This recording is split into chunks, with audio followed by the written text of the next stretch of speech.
Pursuant to House rules, some members will appear in person and others will appear remotely via Zoom. For members appearing remotely, I know you're all familiar with Zoom by now, but let me remind everyone of a few points. First, the House rules require that we see you, so please have your cameras turned on at all times. Second, if you want to be recognized outside of regular order, you may identify that in several ways. You may use the chat function to send a request, you may send an email to the majority staff, or you may unmute your mic to seek recognition. If you intend to offer an amendment, we will need to distribute it to all members electronically. We will give priority of consideration to amendments that have been filed in advance of the markup. We have asked in the markup notice and memo that members who want to file amendments submit them to the email address in the committee's notice 24 hours before the markup. We have distributed all of the amendments that we have received. Roll call votes will be postponed and the time will be announced in advance. We will begin the markup in just a moment when they tell me that they are ready to begin the live stream. The committee will come to order. Without objection, the chair is authorized to declare a recess of the committee at any time. Pursuant to notice, I now call up H.R. 4125, the Keep the Watchdogs Running Act. The clerk will report the bill, which was distributed in advance. H.R. 4125 to authorize inspectors general to continue operations during a lapse in appropriations and for other purposes. Without objection, the bill is considered read and open to amendment at any point. The chair recognizes herself to offer an amendment in the nature of a substitute, copies of which have been distributed electronically to all members in advance. The clerk will report the amendment.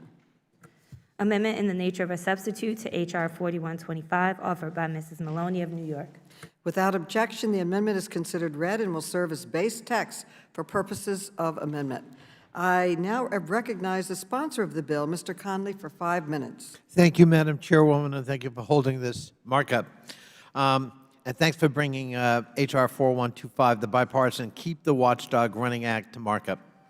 Inspectors General play a critical role in promoting accountability in the federal government operations, rooting out fraud, waste, abuse, and mismanagement. Potential savings from audits and investigations conducted by the offices of Inspectors General in fiscal year 2020 yielded a return on investment of $17 for every $1 spent on the OIG. Unfortunately, lapses in appropriations can prevent OIGs from performing this important oversight work because absent approved appropriations, government agencies, including OIGs, must generally shut down operations and furlough employees. Many mission-critical agencies, contractors, grantees, and other program participants, however, continue certain activities even during such lapses. Without sufficient authority to operate, OIGs cannot carry out timely oversight of their government operations during shutdowns, leaving agencies vulnerable to waste, fraud, and abuse. For example, the Federal Deposit Insurance Corporation and the U.S. Postal Service are funded independently of the appropriations process here in Congress and continue to operate during government shutdowns, but because their OIGs are funded by annual appropriations, they are subject to shutdowns, while the agencies they oversee continue to operate.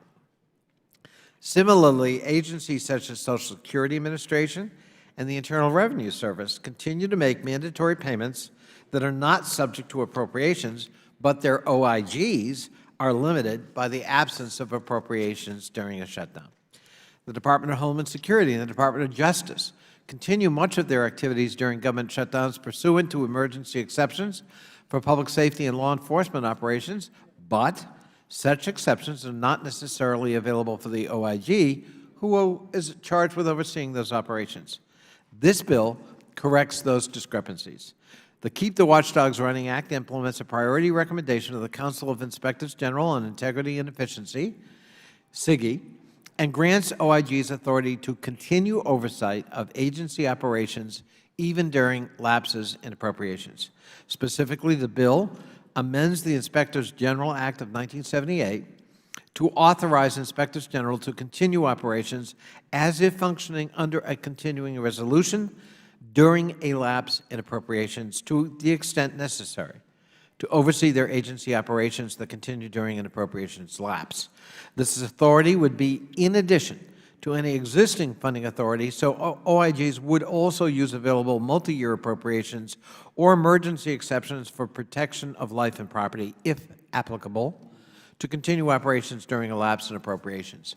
I'm very pleased, and I want to thank my ranking member, Mr. Heiss of Georgia, for his co-sponsorship and his cooperation in this, on this, I think, important gap-filling bill. That's another example of good government legislation coming out of our subcommittee and this full committee, and I yield back. Gentleman yields back. Who else seeks recognition? Mr. Heiss, you are now recognized. Thank you, Madam Chair, and I likewise want to echo Subcommittee Chairman Conley. Thank you for the opportunity to work together with you on this. And I just echo some of your comments. The Inspector Generals play a vital role in promoting accountability in government operations. As we all know, what they do in investigating waste, fraud, abuse, mismanagement, and the like. Their duties extend to overseeing the use of taxpayer funds through a variety of government programs. However, during a government shutdown, when tax dollars are still being spent across the government, nearly all inspectors general offices are closed. As a result, and just think of that, when they're closed, the result is that they are not at work, even though hundreds of millions of tax dollars are still going out the door, even during a shutdown. From December 22nd, 2018 through January 25th, 2019, we saw a government shutdown for 35 days. Without sufficient authority to operate during these shutdowns, inspectors general cannot carry out timely oversight of these government operations, and of course that results in significant backlogs, among other things. This legislation would ensure that all agency IGs are able to continue conducting robust oversight during lapses in appropriation to ensure that tax dollars are being spent properly.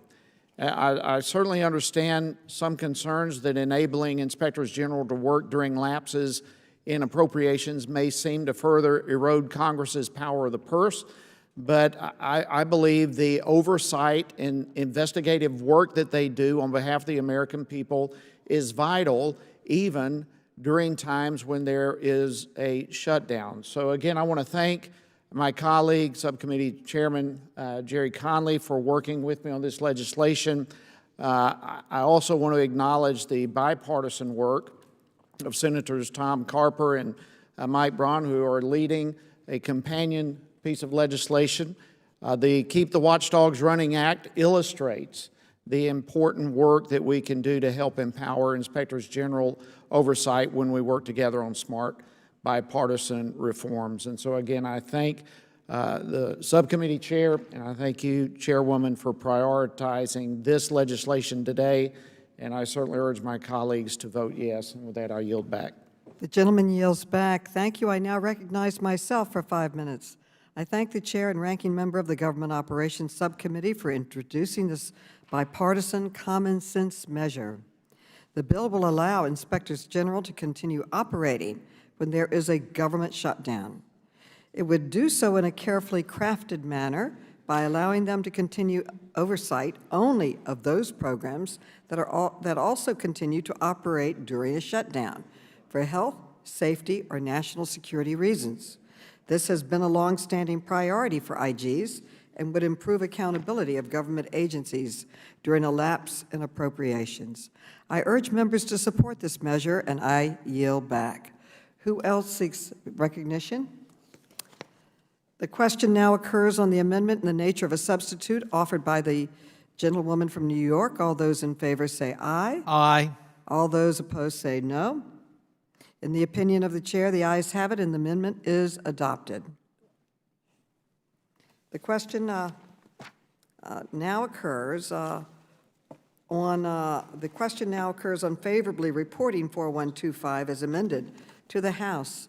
All those in favor say aye. All those opposed say no. In the opinion of the chair, the ayes have it, and the bill is agreed to. I now call up 1508, the Guidance Clarity Act. The clerk will report the bill, which was distributed in advance. H.R. 1508 to require guidance clarity statement on certain agency guidance and for other purposes. Without objection, the bill is considered read and open to amendment at any point. The chair recognizes herself to offer an amendment in the nature of a substitute, copies of which have been distributed electronically to all members in advance. The clerk will report the amendment. Amendment in the nature of a substitute to H.R. 1508, offered by Ms. Maloney of New York. Without objection, the amendment is considered read and will serve as base text for purpose of amendment. I now recognize myself for 5 minutes on the amendment.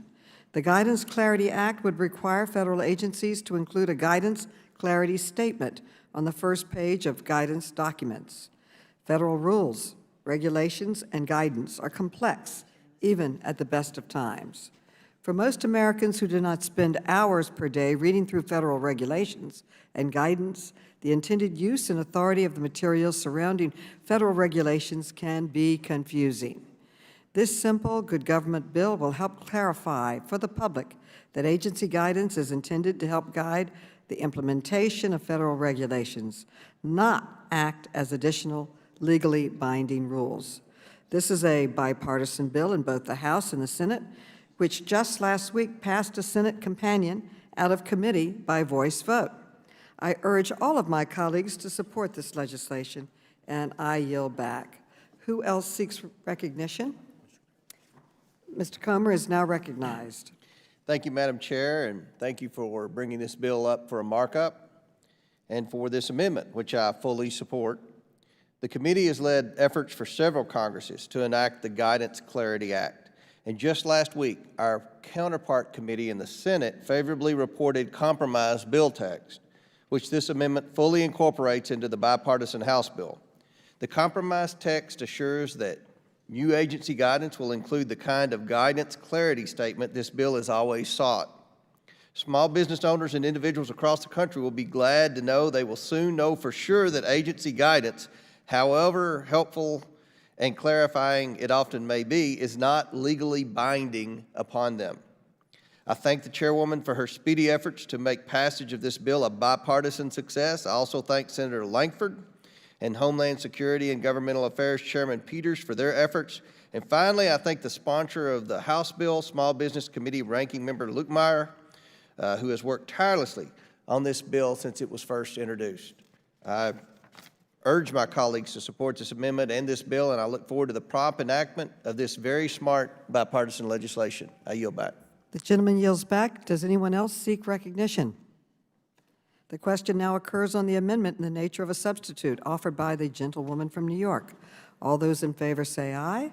Aye. All those opposed say no. In the opinion of the chair, the ayes have it. The amendment is adopted. The question now occurs on favorably reporting H.R. 1508 as amended to the House.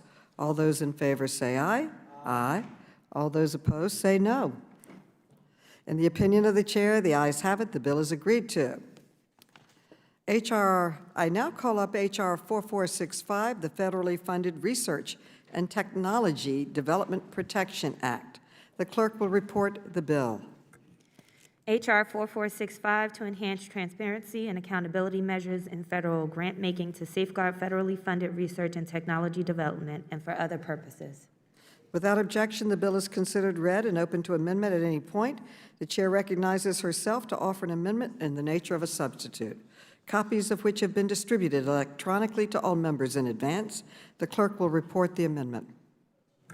Amendment in the nature of a substitute to H.R. 4465, offered by Ms. Maloney of New York. Without objection, the amendment is considered read and will serve as base text for purposes of amendment. I now recognize myself. I recognize the sponsor of the bill, Mr. Lynch, for 5 minutes. Mr. Lynch, you are now recognized. Thank you, Madam Chair. Good morning. I'd like to commend you, first of all, for your leadership as we continue our critical work to ensure that the United States is equipped to remain a global leader in artificial intelligence. I'd also like to thank Representative Virginia Foxx of North Carolina, my colleague, for co-sponsoring this important legislation. As chairman of the National Security Subcommittee, last week I introduced the Federally Funded Research and Technology Development Protection Act to curb the use of so-called foreign talent recruitment programs by Americans' adversaries, principally China, but others as well, to exploit innovations in U.S. research and development. This legislation is based on a key recommendation issued by the National Security Commission on Artificial Intelligence, and our subcommittee was privileged to hear testimony from some of its commissioners earlier this year. Through the integration of AI algorithms, applications, and systems to facilitate intelligence collection and analysis, battlefield, medical evacuations, and logistical missions, artificial intelligence is already transforming our national security. Our extensive research infrastructure, commitment to principles of research integrity, fair competition, and robust funding for research and development programs have made America the global leader in AI. However, as our adversaries also seek to develop and deploy AI for their own military and security purposes, the U.S. must be able to maintain the technological advantage we have enjoyed since the end of the Cold War. In their final report, the National Security Commission on AI warned that China's national plan for AI development envisions the use of so-called foreign talent recruitment programs to create a so-called high ground for China's AI experts. Contrary to their name, these programs do not legitimately attempt to compete for and recruit U.S. and other foreign talent. Rather, they are framed to facilitate the transfer of U.S. research and technology to China. In particular, China engages in, quote, part-time recruitment programs with U.S. academics and researchers. These recruits are instructed to attribute patents to their Chinese-affiliated institutions, even if the research was conducted here in the United States with U.S. funding. China also seeks to train its own experts using the proprietary knowledge gained from their U.S.-funded research in order to recreate that work at Chinese institutions.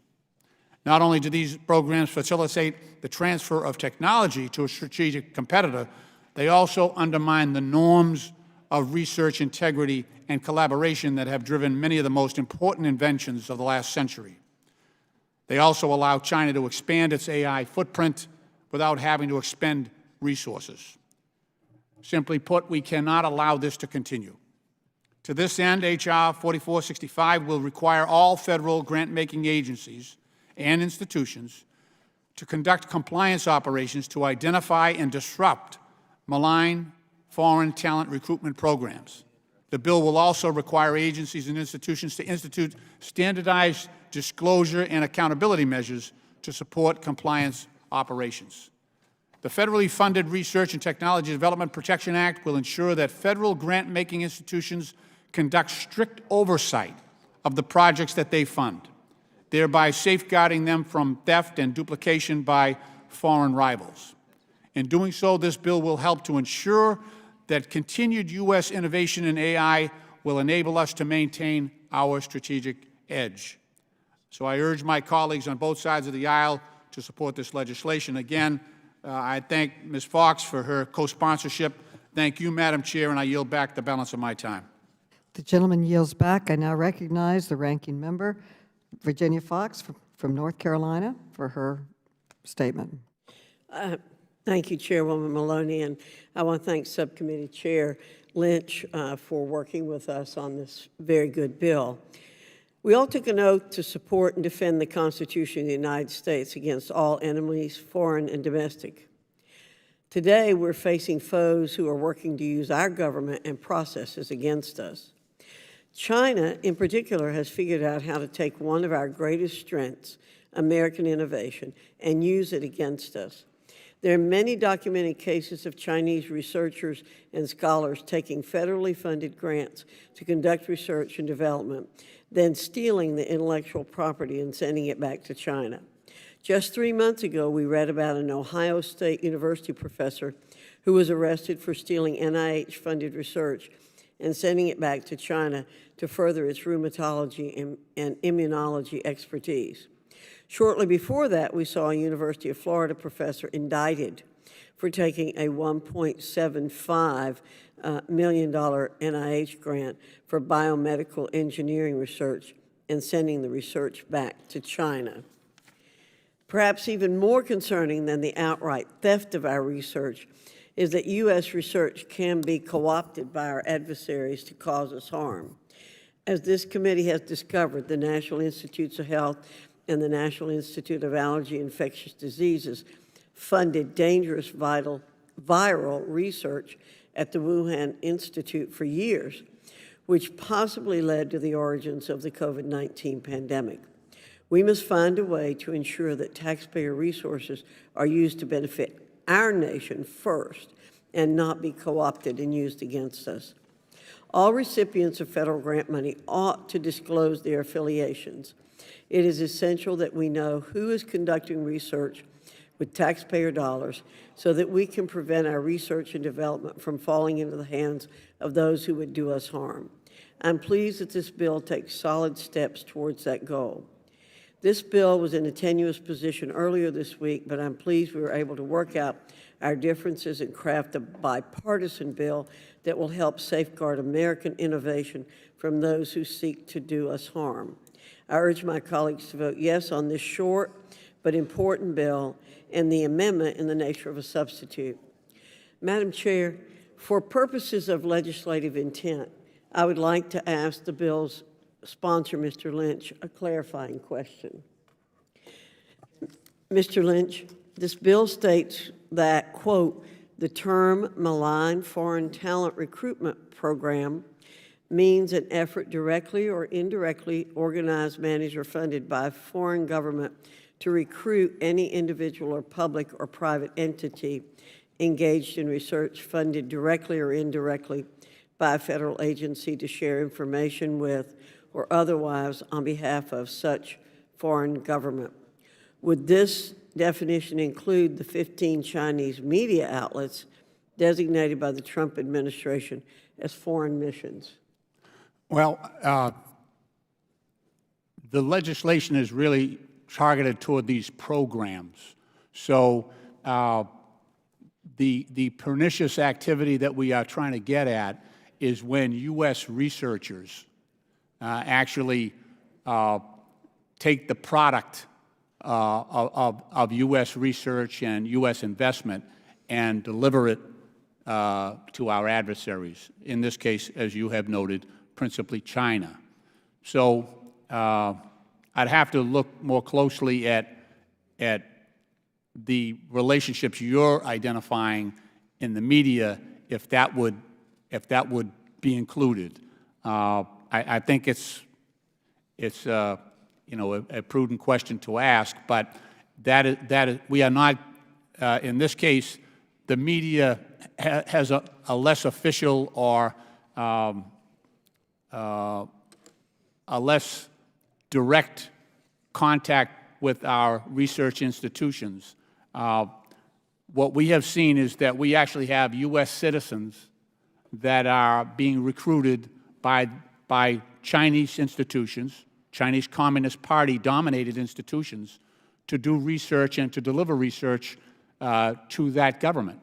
And that's what we're trying to get at. I think what you're suggesting is a much broader and amorphous activity that deserves concerns, but is not necessarily the principal target of this bill. I hope that answer is Yes, sufficient. sir. It's very sufficient. Thank you, Mr. Lynch. Thank you for the good work on this bill. And Madam Chair, I yield back. Thank you. The gentlelady yields back. I now recognize myself. I want to thank our National Security Subcommittee Chair, Mr. Lynch, and our colleague, Dr. Fox, for their thoughtful and very important leadership on this national security bill. The bill would require the Office of Management and Budget to enhance transparency and accountability measures in federal grant-making to safeguard federally funded research and technology development. Specifically, it would require federal grant-making agencies to maintain compliance operations to guard against malign foreign talent recruitment programs. OMB would also be required to establish standardized disclosure and accountability measures to support these compliance operations government-wide. If we are to be responsible stewards of taxpayer dollars and to realize the strategic benefits of federal research investments, then we must have strong state safeguards in place to guard against the transfer of innovation and intellectual property to geopolitical competitors. I urge my colleagues to support this important bill and I yield back. Does anyone else seek recognition? Madam Chair. The ranking member is now recognized. Mr. Comer. Thank you, Madam Chair. I'm sure you would agree that vibrant national research, innovation, and free markets are what makes America great. Unfortunately, many malign foreign countries, particularly China, are methodically infiltrating our academic and research institutions and attempting to steal innovations, research, and development funded by American taxpayers. Under the Trump administration, both the Department of Education and the FBI worked hard to identify, stop, and hold accountable those who infiltrated soft targets such as U.S. institutions of higher education and academic research. For instance, the Department of Education opened 12 investigations into unreported foreign investment into universities. It found $6.5 billion in previously unreported dollars. Included in this shocking finding were universities working with banned Chinese telecom companies, contracts directly with the Central Committee of the Communist Chinese Party, funding for programs like the Chinese central government's Thousands Talents Plan, with the goal to convince U.S. universities to funnel information directly to China, and also contracts for development of crowd surveillance technology that could subsequently be used to find and detain Chinese Muslim minorities. The FBI arrested numerous individuals, including one for sending confidential U.S. military data and personal information to China, one whom replicated the layout of a U.S. medical lab and submitted her design to the Chinese People's Liberation Army, and another stealing U.S. artificial intelligence technology. This should be deeply unsettling to the American people, Congress, and the Oversight Committee. I'm glad we can take steps here today to address this problem by considering bipartisan legislation led by my colleagues Mr. Lynch, Chairman of the House Oversight National Security Subcommittee, and Dr. Fox, Ranking Member of the House Education and Labor Committee. The federally funded Research and Technology Development Protection Act is a strong step forward to protect federally funded research and specifically hold China accountable. However, there is much more to be done. We've seen with the COVID-19 pandemic how U.S. taxpayer funds ended up supporting the activities at the Wuhan Institute of Virology with little to no oversight. The Wuhan Institute was constructed and used by the People's Liberation Army to conduct secret virology research. You know, that would be a good investigation for this committee to undertake. China has a biological weapons program. American tax dollars should not be funding our adversaries' malicious activities. Again, H.R. 4465 is a good first step to add an extra layer of protection for federally funded research, and I applaud the Chairwoman and my colleague, Mr. Lynch, for working with us to strengthen the legislation. I'm hopeful this bill will be the first of many to reform and reevaluate our position as it relates to foreign involvement in sensitive and valuable U.S. research. I urge my colleagues to support this bill and yield back. Gentleman yields back. Who else seeks recognition? The question now occurs on the amendment in the nature of a substitute offered by the gentlewoman from New York. All those in favor say aye. Aye. All those opposed say no. In the opinion of the chair, the ayes have it. The amendment is adopted. The question now occurs on favorably reporting H.R. 4465 as amended to the House. All those in favor say aye. Aye. Aye. All those opposed say no. In the opinion of the chair, the ayes have it. The bill is agreed to it. I now call up H.R. 564, the Comprehensive Paid Leave for Federal Employees Act. The clerk will report the bill, which was distributed in advance. H.R. 564 to provide paid family and medical leave to federal employees and for other purposes. Without objection, the bill is considered read and open to amendment at any point. The chair recognizes herself to offer an amendment in the nature of a substitute, copies of which have been distributed electronically to all members in advance. The clerk will report the amendment. Amendment in the nature of a substitute to H.R. 564 offered by Ms. Maloney of New York. Without objection, the amendment is considered read and will serve as base text for purposes of amendment. I now recognize myself for 5 minutes on the amendment. I was proud to introduce H.R. 564, the Comprehensive Paid Leave for Federal Employees Act, in January, and I'm grateful for the support of many of my colleagues on this committee who are original co-sponsors of the legislation. This bill would finally provide federal employees with comprehensive paid family and medical leave. That means employees would have access to paid leave if they get sick, need to care for a sick family member, or need to miss work due to a family member's military deployment. The Family and Medical Leave Act guarantees unpaid leave for these reasons, but unpaid leave is not a viable option for many federal workers. My bill would finally provide paid leave in these circumstances.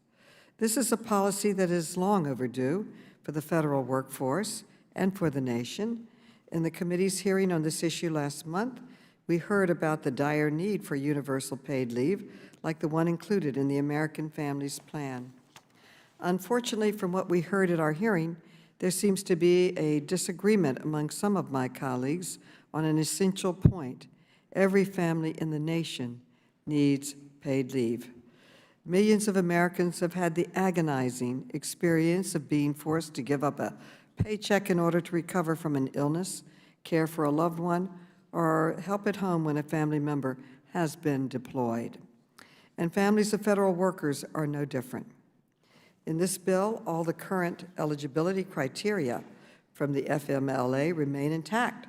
There is a 12-month serious service requirement, and an employee would need to put in a request to the agency they work for and provide any necessary justification. And 12 weeks per year would remain the limit that an employee could take paid family and medical leave.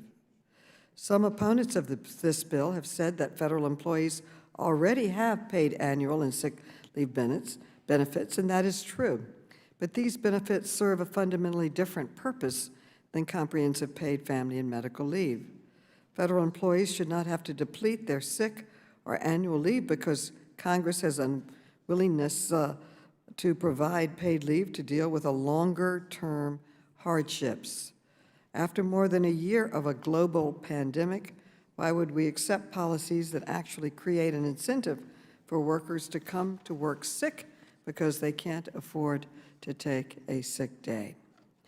Our committee has been working hard to ensure that the 2.6 million federal employees who deliver services to the American people every day can take care of themselves and their families. Our committee was instrumental in passing paid parental leave for federal employees in 2019. H.R. 564 would expand paid family and medical leave, extend paid family and medical leave for employees beyond the pandemic, and provide a roadmap for the rest of the nation's workforce. As we learned at our hearing, paid leave doesn't just help workers, it also helps employers. Employers who provide paid leave see improvements in productivity, retention, and recruitment. Paid leave for federal employees helps the people who work for the federal government and offers opportunities for the federal government to attract a strong, committed workforce. As the federal workforce is aging, we need to think ahead about how we can make sure the federal government remains a competitive employer. H.R. 564 will strengthen the federal workforce over the long term, and it sets an example in creating a fair and safe workplace. In the amendment I have offered, there is an important clarification for parents who've experienced a stillbirth or child loss and employees who are acting as surrogates for another family. The amendment clarifies that these events entitle employees to paid leave under the policy. This provides equity for parents who have experienced a tragic loss during childbirth to make sure they have the recovery time they need. I particularly want to thank Congresswoman Presley for her leadership on ensuring these provisions were included in the bill before us today. I urge my colleagues to join me in supporting H.R. 564, and I yield back. Who else seeks recognition? Mr. Comer, Ranking Member, is recognized. Thank you, Madam Chair.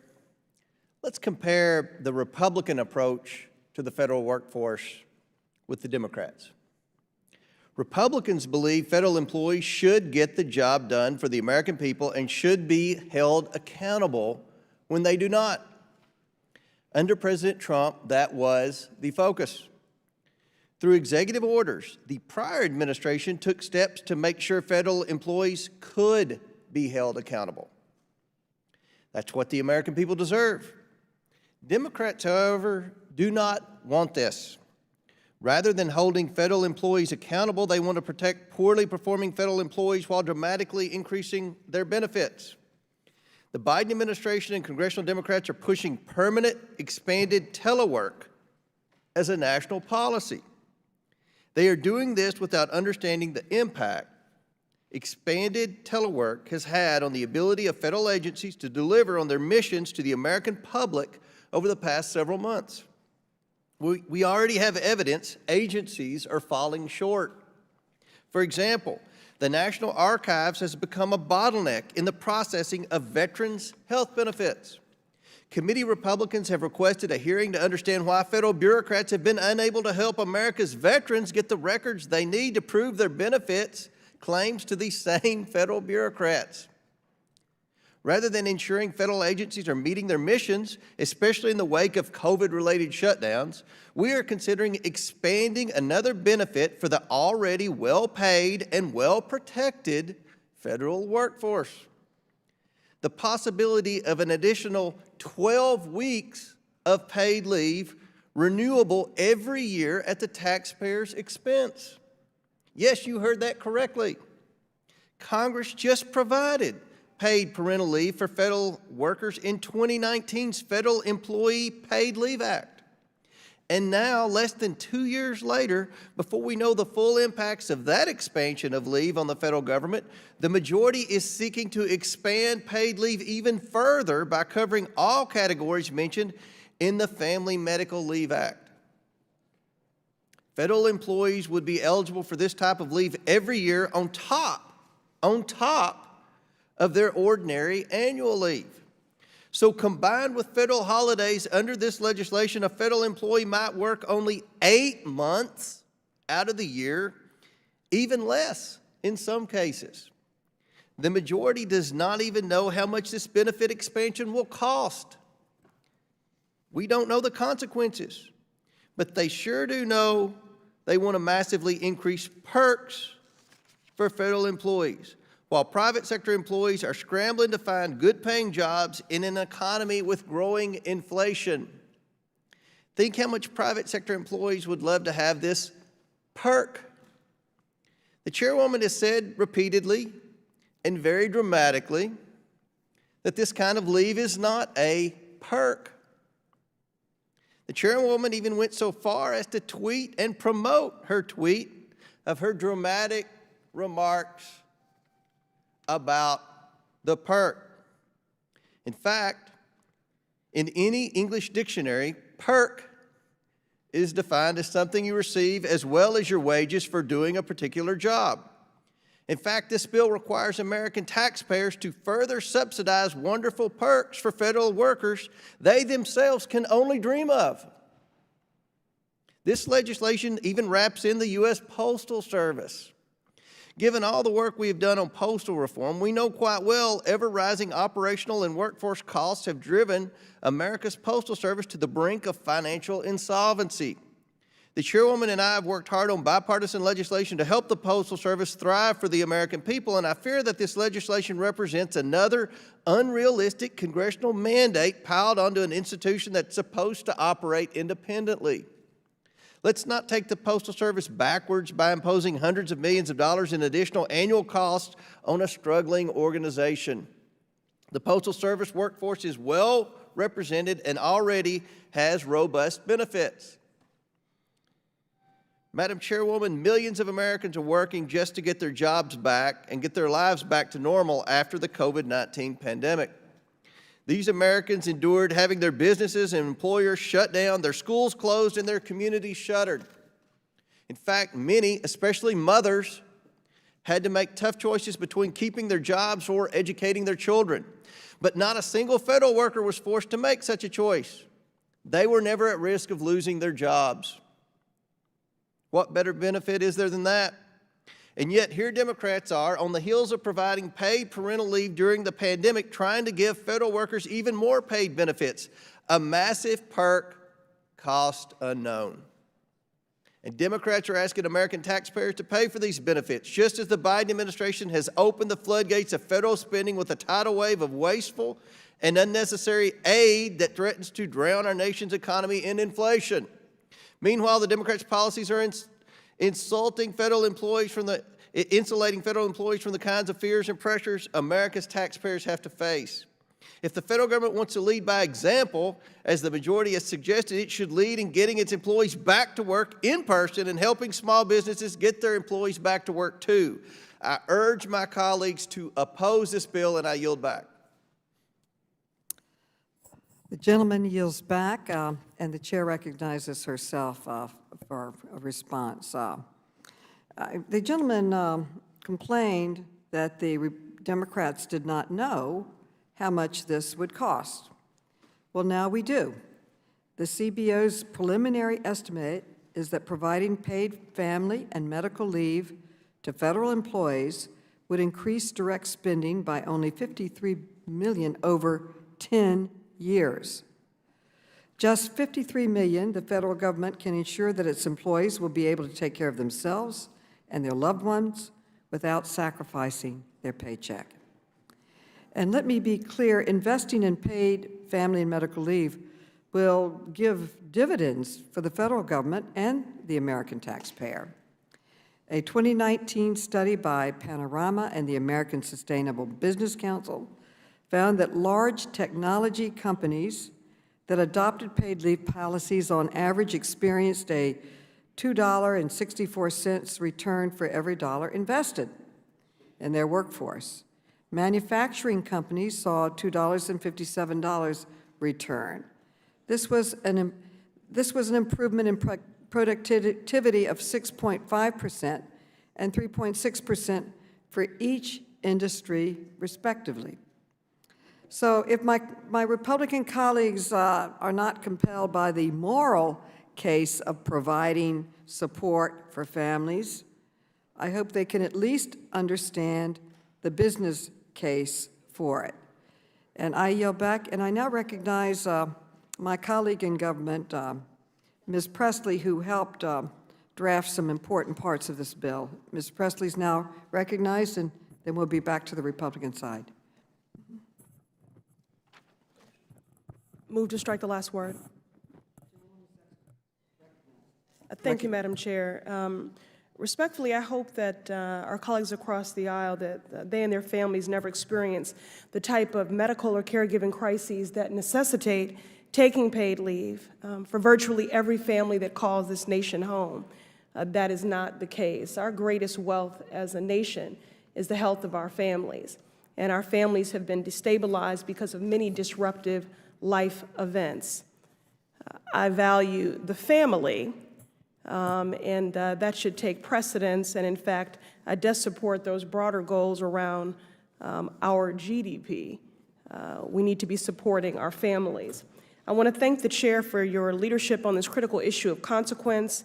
Thank you and your staff for your partnership on including the language that incorporates tenets of my bicameral support through Lost Act with Senator Duckworth. This past year, again, has been a persistent reminder of the disruptive life events that families experience, and our goal in enacting this necessary, long overdue paid leave policy is to support families across the nation as they navigate adversity, health crises, and critical caregiving responsibilities. Specifically, I want to commend you for incorporating our language naming pregnancy loss and other challenges that workers may face as they start or grow their families, like unsuccessful fertility treatment or failed adoption or surrogacy arrangement, as a qualifying event. While often underreported, it is estimated that miscarriage or pregnancy loss occurs in at least 10 to 15% of known pregnancies. Due to a lack of public awareness and cultural stigma, many people are unaware of how prevalent pregnancy loss is until their families experience it firsthand. Pregnancy loss, like all disruptive life events, should be met with care, compassion, support, and paid leave. This bill will ensure that workers who have experienced pregnancy loss or other challenges are afforded the time necessary to heal and to recover. Madam Chair, again, I thank you for your partnership on this and for your continued eye towards healthcare justice, gender equity, inclusion, and progress. I yield. Would my friend yield? Ms. Presley, Sure. I thank my friend. You know, the ranking member said, let's look at the Republican versus Democratic approach to federal employees. Yeah, let's look at it. Frankly, for the last decade, my Republican friends on the other side of the aisle, especially when they're in the majority, never missed an opportunity to demonize the federal employee. They're not public servants. They're bureaucrats. They don't have a benefit package like other employees around America. They have perks. The language is deliberate to demonize federal employees, to somehow make them fat bureaucrats who don't really do a job. And it's a disservice to the men and women who serve our constituents, whether it be in the VA or the Social Security Administration or the IRS or our national parks or our health services in a pandemic. They deserve better. And yet during this time period, when Republicans were in charge, we saw shutdowns, we saw pay freezes, we saw pay cuts, we saw cutbacks in pension programs, we saw an attempt to extend a new hire to a 2-year probationary period. We took away organizing rights and representation on the work floor and the workplace to make it harder to pursue grievances. We've allowed the Merit System Protection Board to have no board members so that no appeals could be heard on behalf of federal employees. So let's put this in that context. I welcome the contrast between the Republican and Democratic approach to the 2.1 million hardworking men and women who serve this country every day and who deserve the nobility and respect from this committee of all committees for their endeavors, especially on behalf of the American people during a pandemic. I thank my friend for yielding. Would the gentleman yield to a question? It is not my time, it is Ms. Presley's. Would the I yield. gentlelady yield? I yield. Gentlelady, isn't it true that during the Trump administration that we passed a parental leave? Or parental leave was granted for federal employees? It is true that after a pandemic-induced recession, which destabilized families, and many people had to assume caregiving responsibilities, the Democrats fought for paid leave to be included, yes? So it's correct when we say we've already extended parental leave for federal employees, correct? It's correct that we are still in a pandemic and experiencing a pandemic-induced recession, and our families have been destabilized and continue to experience great hardship. That's true. So we should still be including paid leave. But there are many disruptive life events destabilizing families. I vice chair the Task Force on Aging and Families, and the sandwich generation taking care of an aging parent and a young child, 80% of them are experiencing passive suicidal thoughts. These families feel invisible. So the greatest wealth of our nation is the health of our people, and we should be doing our families, and we should be doing whatever we need to do to stabilize our families. That's paramount. If I may just say, that was in the NDAA last October. It had nothing to do with the pandemic, just to set the record straight. And Madam Chair, I think figure you gave a while ago was inaccurate. It is impossible that this only costs $53 million over 10 years. The correct number is $53 billion, and I would ask the chairwoman to look at those numbers again. There's no way providing federal employees 4 months a year not working only costs $53 million over 10 years. We will review the numbers. The chair now recognizes Mr. Heiss for 5 minutes. The gentlelady's time has expired. I thank the chairwoman. That is what my comments were. There's no way your numbers could be accurate. There's no way. The CBO is more than $53 million over. We will review the numbers, but there were other reports that I talked about that also talked about the importance of a paid family. Why did we not receive that report? Well, we'll get them to you. And the chair recognized. May I? You have the time. May I respond? Yes, I'm asking. for you to respond. Well, we'll get you the reports, but it's true that it was part of the NDAA, and it was paid family Which was in leave. October before the pandemic, correct? Right, it was before the pandemic, but it was paid leave for the birth of a child. And it was But it by had bill. nothing to do with the pandemic, which is what we just heard. It Well, was. It was before the pandemic. Thank you for that But it was critically important, and at the time we did a report with the United Nations on all the countries in the world, and there were only 2 that did not provide paid leave for the birth of a child. It was the United States and Papua New Guinea. This was a United Nations report. So I'm very proud of that addition to the NDAA to provide paid leave for federal employees. We were far behind the private sector, which was providing paid leave for the birth of a child. If Now, I that may is reclaim my different. time, That Madam is Chair. different from, okay, reclaiming your time. And I'll be happy to yield back to you. My point was that it was totally detached from the pandemic. It was in October, before the pandemic ever started. We did vote on extending medical leave, family leave, and now we are coming back trying to do more. No. And it is the American people who are footing Point the of bill. point of clarification, if I could. That vote was paid leave for the birth of a child only. It was not for sick leave or family emergencies. No, we are extending it now. I get that. yeah, It's but this being is a- expanded now. But that my vote point was only is, paid leave. but my point is the American people are footing the bill. And we are extending it to the extreme now that federal workers can have up to 4 months a year of not working, 100% of that resting on the shoulders of the American taxpayer. That is unfair, unjust, uncalled for, and an absolute waste of money. And I believe this committee needs to get back to the responsibility of doing oversight, which we continue to ignore and to bypass in this committee. And we continue doing these silly hearings that we have rather than committing oversight, which is our responsibility. But I just wanted clarification on these couple of issues. And with that, I appreciate very much the fact you've given me some time. And with that, I'll yield back. Well, the chair recognizes herself to respond. I would not call giving, this is for deployment for the military.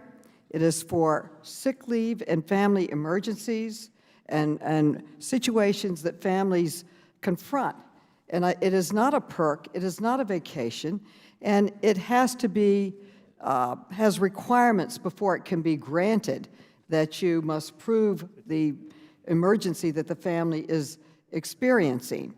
And those of us, most families in America, both parents have to work. Both parents have to work. It's required. And there is very little support. The child care tax credit and the expansion of the child care tax credit and the expansion of the deduction, the needy deductions will lift half of the children in America out of poverty. I think that's a great goal to have. And to have work-family balance for emergencies in families that they confront is a necessity and something that's important for families to have. And I would say that when you say it's too costly, what's more important than protecting families and making families stronger?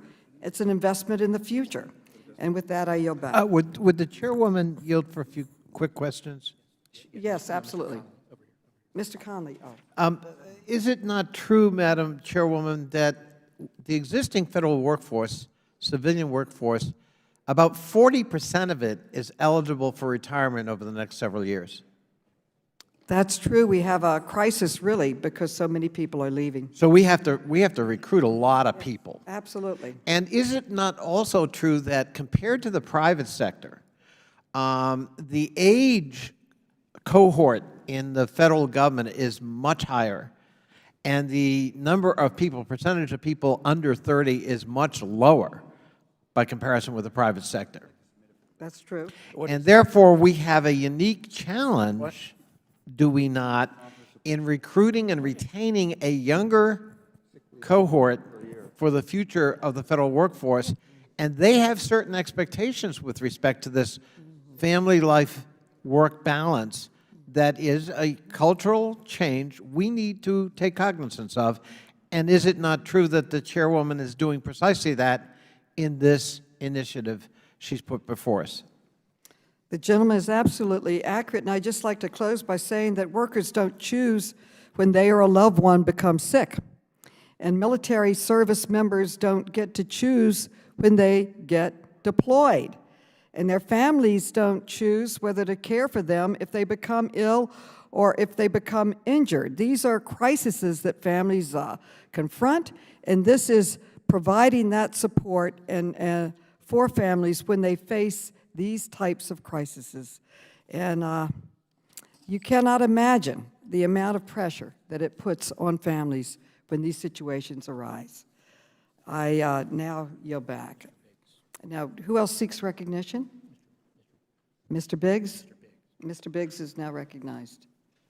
I thank the gentlelady for recognizing me. I want to spend a minute or two talking about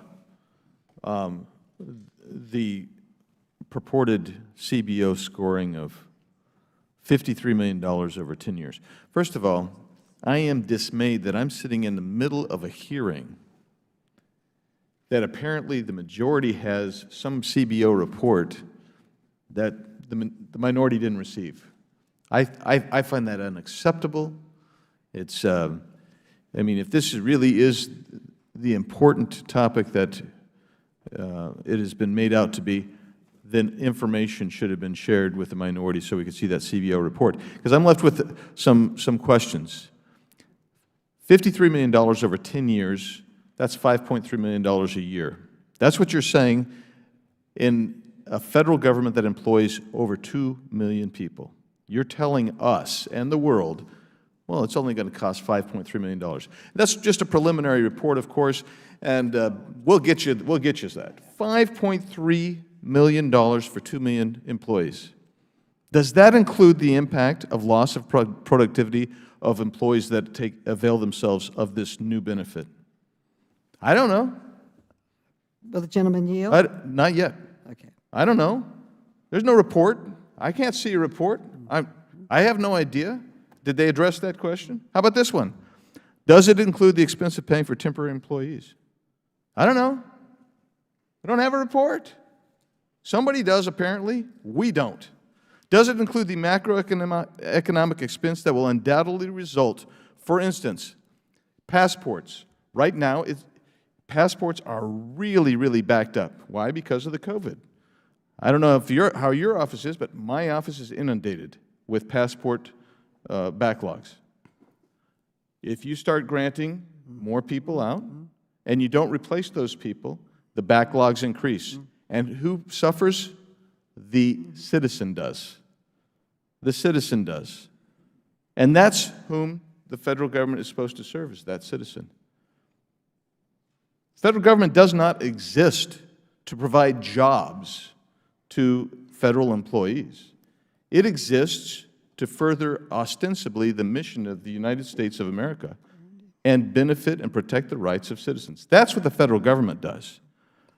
So when I'm sitting in a hearing today, and I'm sure that the gentlelady, who I'll yield to in just a second to respond, is going to tell me summarize what she finds in this report that I haven't seen, and no one, as far as I know, whether staff or member on the minority side has seen.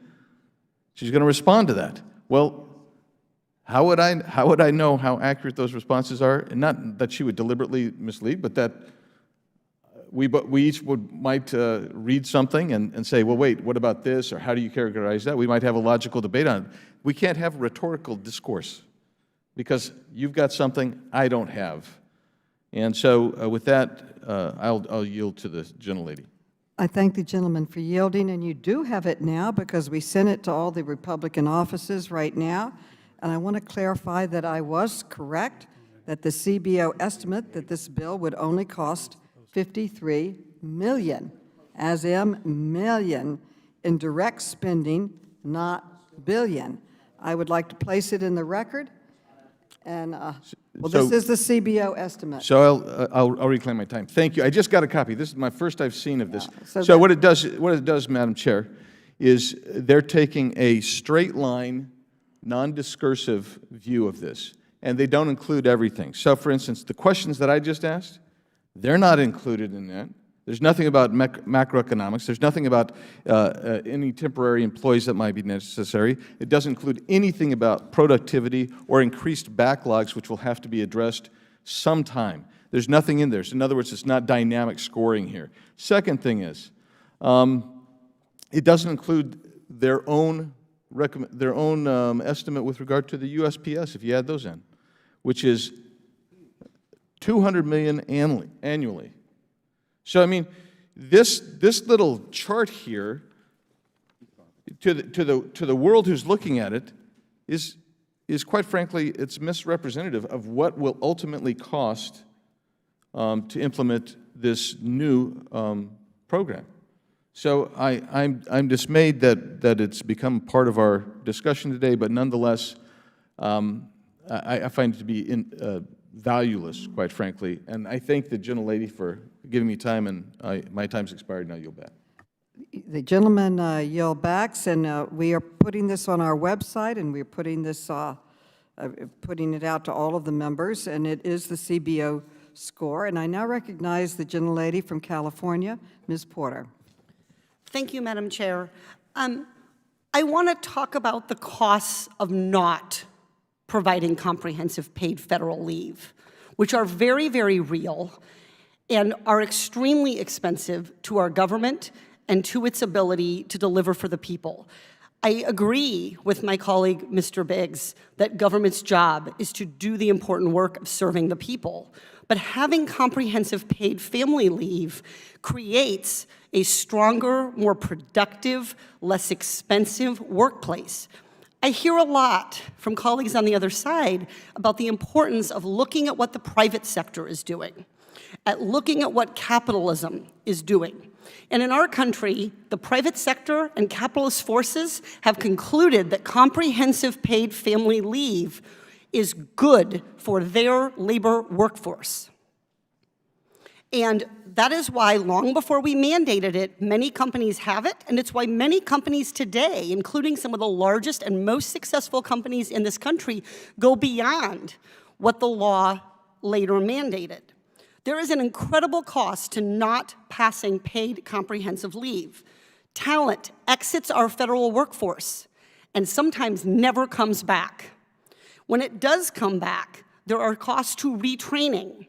There are costs to productivity. There are costs to having to put in place replacement employees because people exit the workplace permanently rather than in a planned and temporary way under a limited set of circumstances. So I know that we're having a discussion about the CBO score and the direct and indirect costs, and that is a very important discussion to have. But I want to be very clear that there is a cost to not retaining our best and brightest workers, who are going to include people who get cancer. They are going to include people who deploy to protect our country and the armed services. It's going to include people who give birth. So the costs to not passing comprehensive paid family leave are also extremely real and are plaguing the retention, the recruitment, and the productivity of our federal workforce today. With that, I yield back. The gentlelady yields back. Mr. Keller is now recognized. Mr. Keller?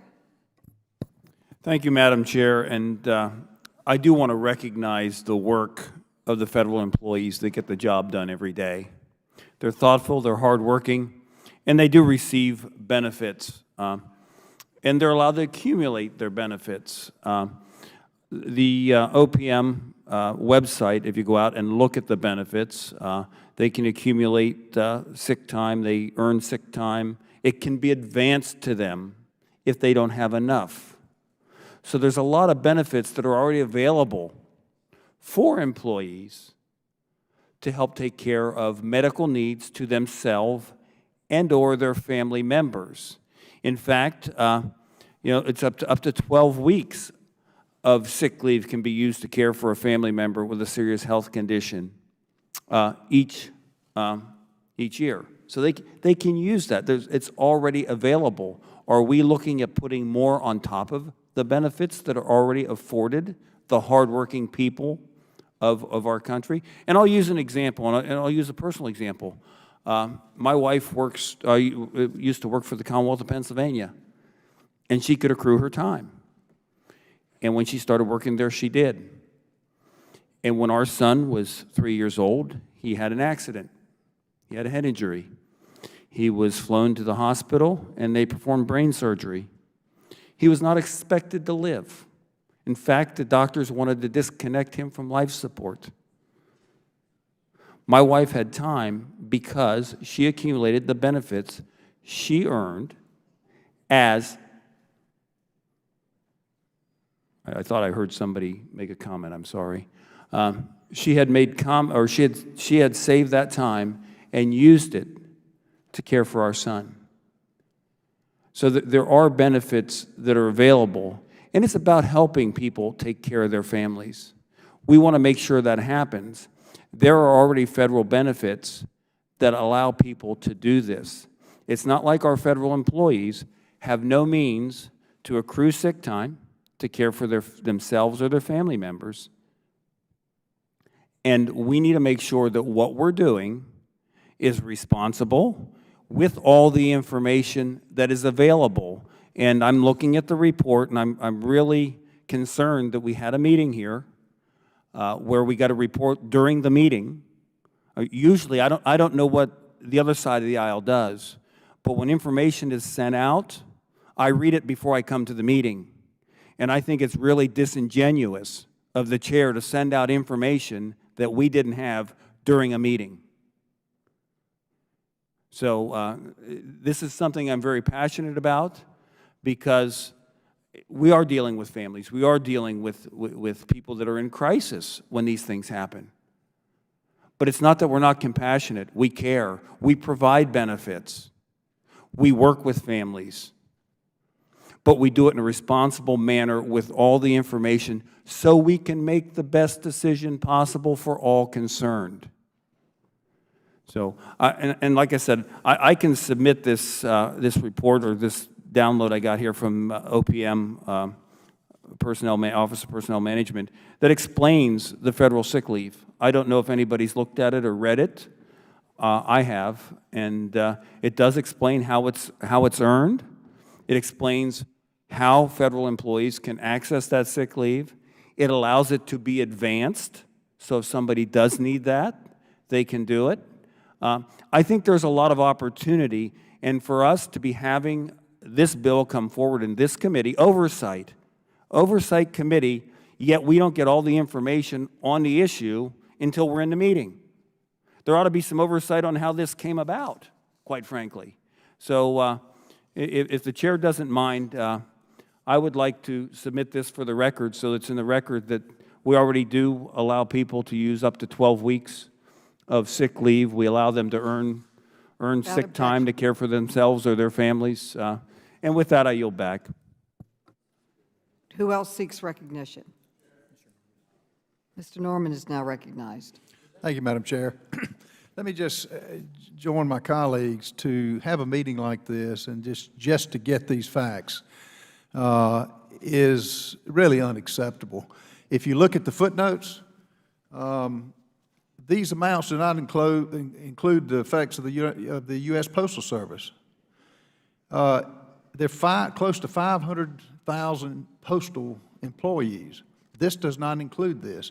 Now, if you believe 53 million or 55 billion, it doesn't matter. If you believe that cost, I've got some land that's underwater I need to sell you for a high-rise condo project. You know, what's being left out in all this discussion is the fact that the states form the federal government, not vice versa. And the fact that we're having the discussion of spending more money. And Madam Chair, I would dispute the 2.6 million employees that work for the federal government. After the illegals coming in this country, going on the public payroll, we're going to have far more employees than's here now. So you're not taking into account the growth. You ask the average small business who is paying the bills for this, which is no offset, do they want more federal government involvement? No.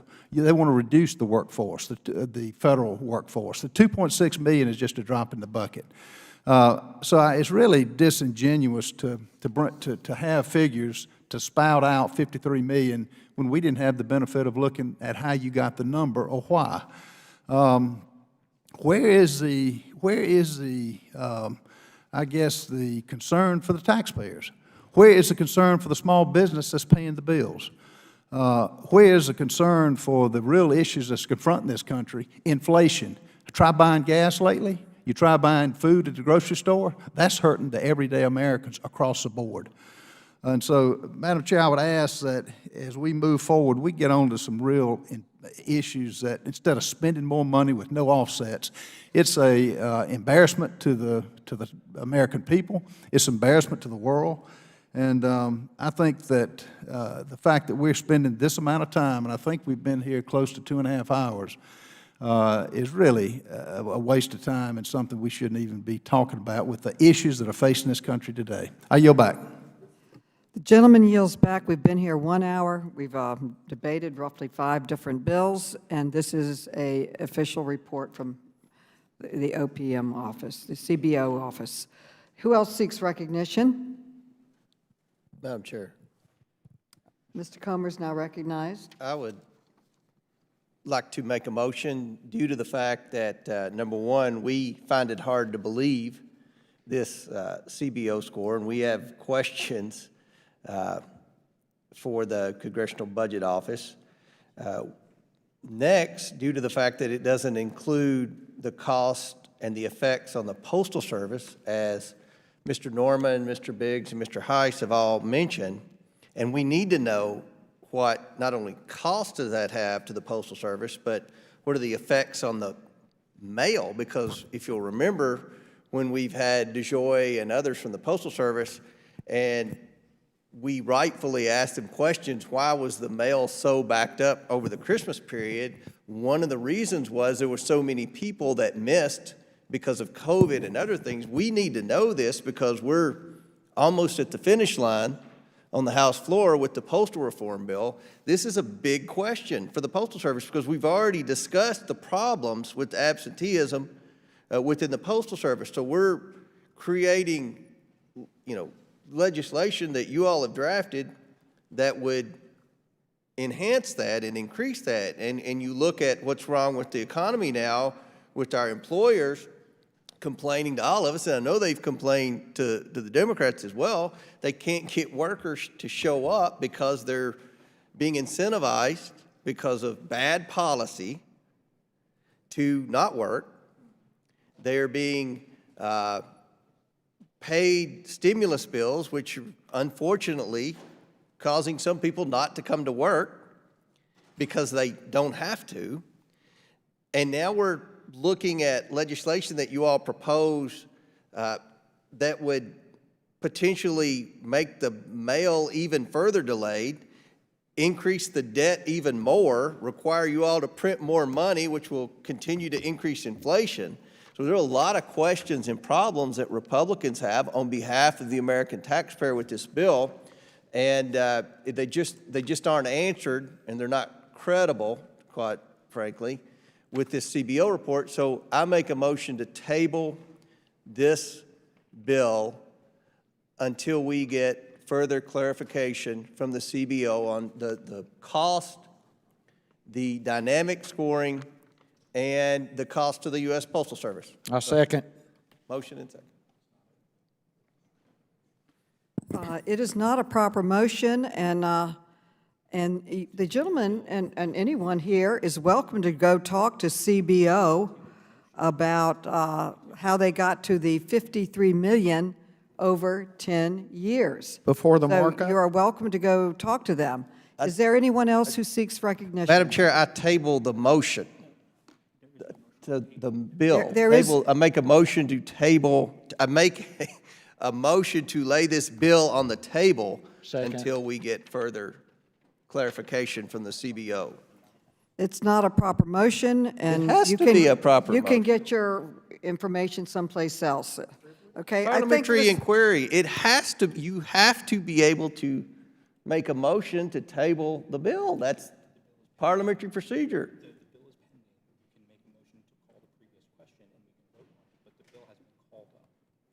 You can make a motion for the previous question, I don't but want to make a motion on the previous question. We're having good debate here. Make a motion to adjourn? I'm fine. Go ahead and make it. I make a motion, we adjourn, Madam Chair. well, the question now occurs on the gentleman's... Pardon me? We'll pause for a second. Pause for a second. Second.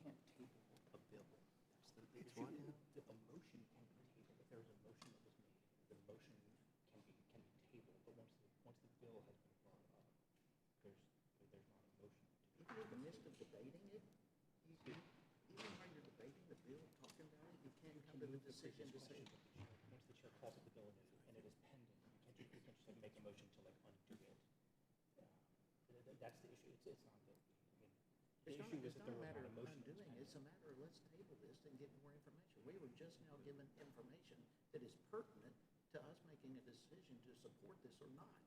We need answers to questions before we vote on this. And you're saying that it's okay for y'all to come to the last minute, withhold information, expect us to vote on it. That is not the process. You can request that the chair table it until we discuss it. You can request that the chair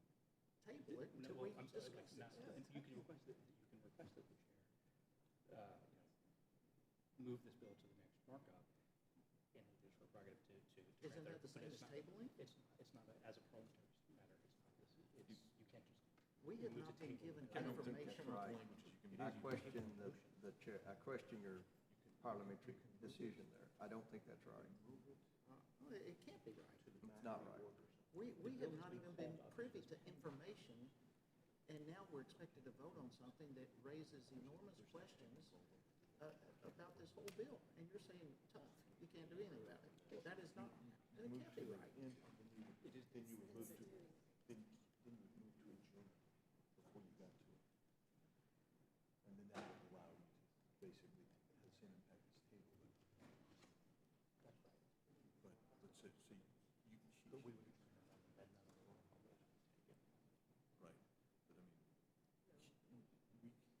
Madam Chair, regular order.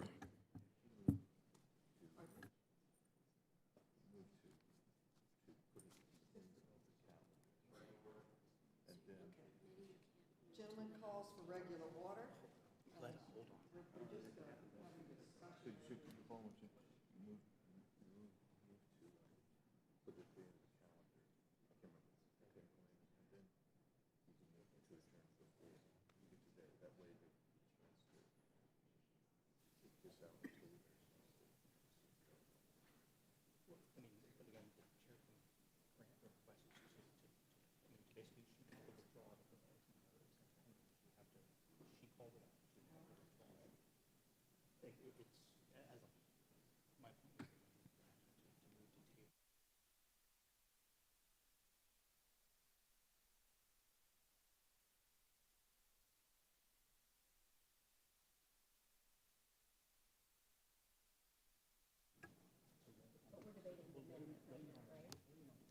Madam Chair.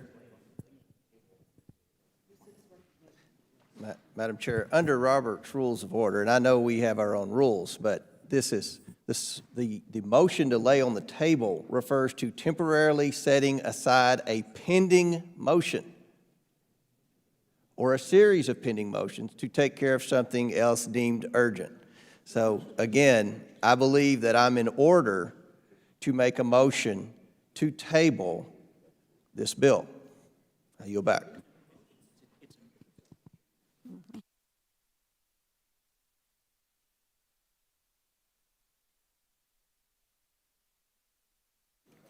There's no proper motion pending.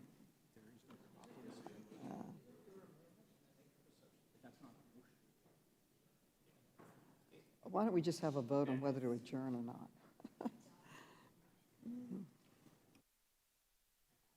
Madam Chair, I moved to table the motion to adjourn.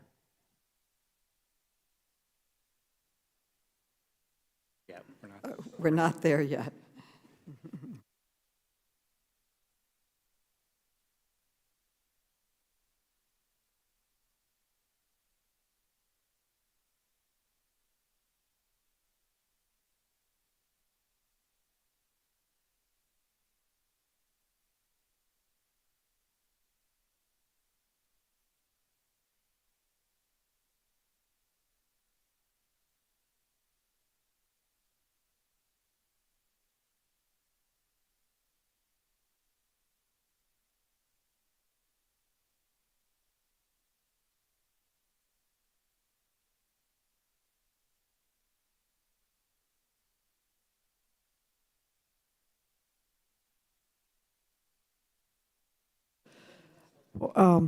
The chair calls a 5-minute recess in order to resolve this disagreement.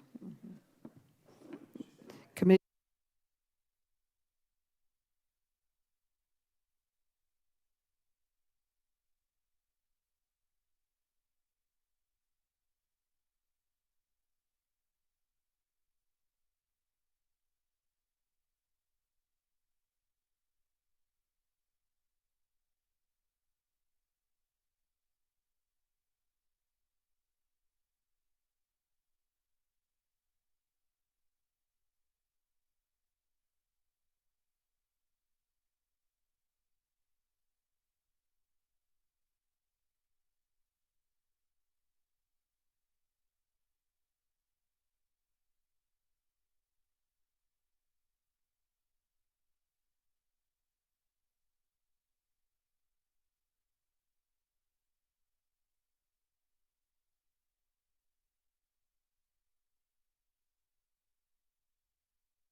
The committee will come to order, and Mr. Heiss is now recognized. Thank you, Madam Chair. I ask for a roll call vote on a motion to adjourn, please. Do you make a motion to? I'm making a motion to adjourn. I request a roll call vote. Madam Chair, Mr. Mfumi is now recognized. Madam Chair, I move to table the motion. The vote is on tabling the motion to adjourn. All those in favor say aye. Aye. All those opposed say no. No. The ayes Chair, have it. Ask for a roll call. A recorded vote has been requested, and a recorded vote is ordered. The clerk will call the roll. Ms. Norton? Aye. Ms. Norton votes aye. Mr. Lynch? Mr. Lynch votes aye. Mr. Lynch votes aye. Mr. Cooper? Mr. Cooper votes aye. Mr. Cooper votes aye. Mr. Connolly? I vote aye. Mr. Connolly votes aye. Mr. Krishnamurthy? Aye. Mr. Krishnamurthy votes aye. Mr. Raskin?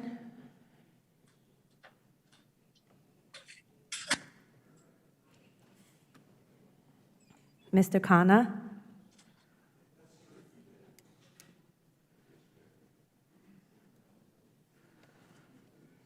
Mr. Mfume? Mr. Mfume votes aye. Mr. Mfume votes aye. Ms. Acacia-Cortez? Aye. Ms. Acacia-Cortez votes aye. Ms. Tlaib? Talib votes aye. Ms. Tlaib votes aye. Ms. Porter? Email me this morning and said. Aye. Ms. Porter votes aye. Ms. Bush? Bush votes aye. Ms. Bush votes aye. Mr. Davis? Mr. Davis? Aye. Are you on mute? Davis votes aye. So they muted me. Mr. Davis votes aye. Ms. Wasserman Schultz? You know what I said about the, Ms. Wasserman Schultz votes aye. Mr. Welch? money? Mr. Welch votes aye. Mr. Welch votes aye. Mr. Johnson?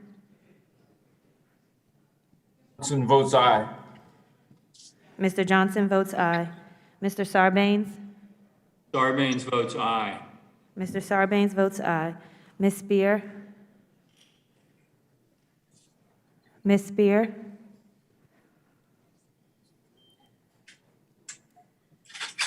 Ms. Kelly? Kelly votes aye. Ms. Aye. Kelly votes aye. Ms. Lawrence? Aye. Ms. Lawrence votes aye. Mr. DeSaulnier? Sonny votes aye. Mr. DeSaulnier votes aye. Mr. Gomez? Gomez votes aye. Mr. Gomez votes aye. Ms. Presley? Ms. Presley votes aye. Mr. Quigley?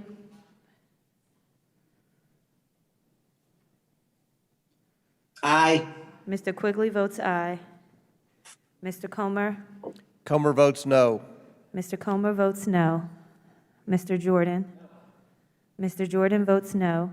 Mr. Gosar? No. Mr. Gosar votes no. Ms. Fox? Mr. Heiss? Mr. Heiss votes no. Mr. Grothman?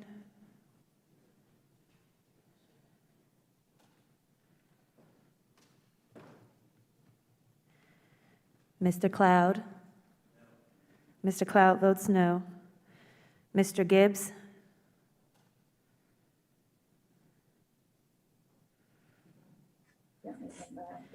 Mr. Higgins?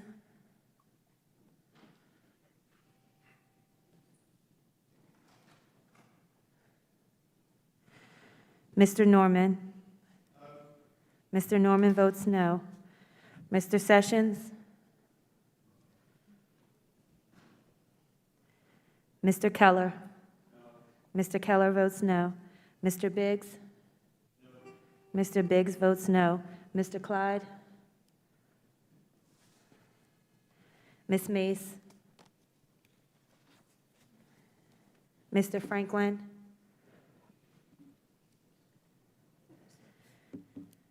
Mr. LaTurner? No. Mr. LaTurner votes no. Mr. Fallon? Mr. Fallon votes no. Ms. Harrell? Ms. Harrell votes no. Ms. Harrell votes no. Mr. Donalds? How is Ms. Fox recorded? Ms. Fox is not recorded. Ms. Fox votes no. Ms. Fox votes no. How am I recorded? Ms. Spear? Ms. Spear, you are not recorded. Spear votes yes. Ms. Spear votes yes. Madam Chair, how am I recorded? It's Raskin. Mr. Raskin is not recorded. I vote aye. Mr. Raskin votes aye. Ms. Maloney? Ms. Maloney votes aye.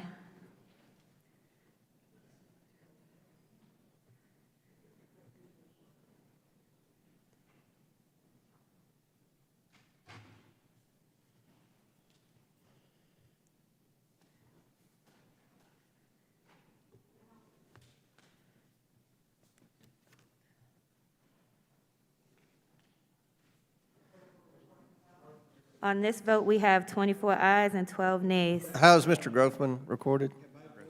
Mr. who? Mr. Grossman? Do you Mr. wish to Grothman be- is not recorded.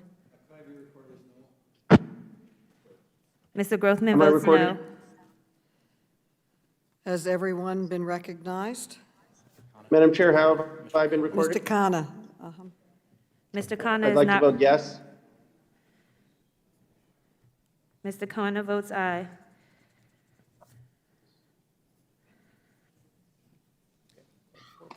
The clerk will report the tally. On this vote, we have 24 ayes and 13 nays. The motion is tabled. The question now occurs on the amendment in the nature of a substitute offered by the gentlelady from New York. All those in favor say aye. Aye. All those opposed say no. No. In the opinion of the chair, the ayes have it, and the amendment is adopted. The question now occurs on favorably reporting H.R. 564 as amended to the House. All those in favor say aye. Madam Chair. Madam Chair. Aye. Aye. Recognition for the purpose of making a motion. Okay. Gentleman is recognized. I really hate to be disruptive in this committee hearing, but we have legitimate questions about the CBO score. No one on our side believes the CBO score. We have questions about what was included, what was not included. I understand the argument that you have to pass the bill before you can see what was in it, but what's clear with the CBO score is it doesn't include the cost to the Postal Service. And because Madam Chair, point of order. that is our primary jurisdiction, and we're working in a bipartisan manner on postal reform, we need to Gentlemen, know. the Postal Service is not part of it. It's off budget. My motion, we need to know what it's going to cost and the effects on the Postal Service. I would like to ask the Postmaster General and others with the Postal Service, how Will much the is this going gentleman to cost the Postal state Service? your motion? and let's I have a make a vote on it. motion, I move to table this bill until we have further information on the cost, and the cost not just to the taxpayers, but the cost of lost productivity to the government agencies. The motion is not in order, and as we have stated before, the CBO number is here, and they will not do a complete CBO number until it is passed out of the committee. Let me So that's rephrase what my we have motion. said. May I motion to postpone then? To postpone the markup? Until we can You wanna postpone the postpone the markup? Whatever, till we get the answers. We need to know. The taxpayers don't Okay, want we have a Congress to motion. pass more bills without knowing the cost. Make a motion to Recognize postpone. Mr. Mfume. Madam Chair, I move to table the motion. The gentleman has moved to table the motion, and the vote is on tabling the motion. All in favor, say aye. Aye. All those opposed, say no. No. No. The ayes have it, and the motion is tabled. A recorded vote has been requested, and a recorded vote is ordered. The clerk will call the roll.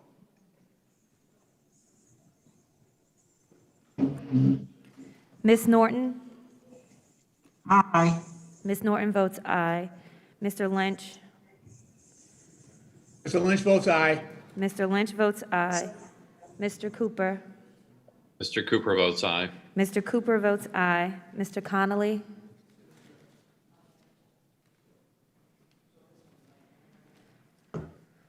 Mr. Krishnamurthy? Aye. Mr. Krishnamurthy votes aye. Mr. Raskin? Aye. Mr. Raskin votes aye. Mr. Khanna?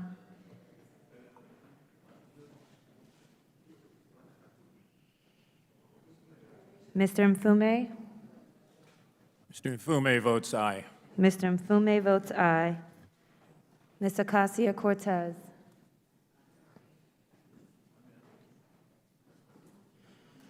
Ms. Tlaib?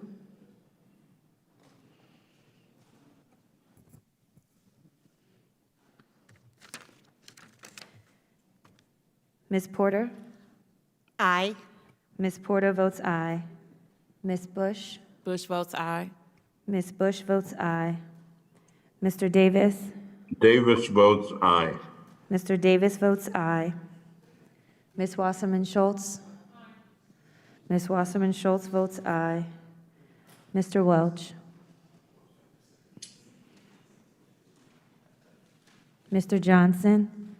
Johnson votes aye. Mr. Johnson votes aye. Mr. Sarbanes? Sarbanes votes aye. Mr. Sarbanes votes aye. Ms. Spear? Spear votes aye. Ms. Spear votes aye. Ms. Kelly? Kelly votes aye. Ms. Kelly votes aye. Ms. Lawrence? Lawrence votes aye. Ms. Lawrence votes aye. Mr. DeSagne? Sonny votes aye. Mr. DeSagne votes aye. Mr. Gomez? Gomez votes aye. Mr. Gomez votes aye. Ms. Presley? Ms. Presley votes aye. Mr. Quigley? Aye. Mr. Quigley votes aye. Mr. Comer? Mr. Comer votes no. Mr. Jordan? Mr. Jordan votes no. Mr. Gosar? No. Mr. Gosar votes no. Ms. Fox?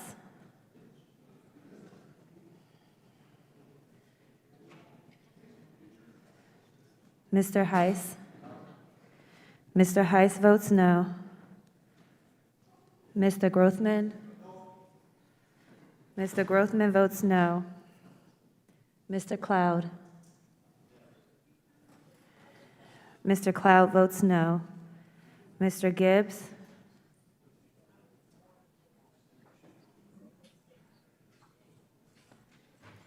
Mr. Higgins?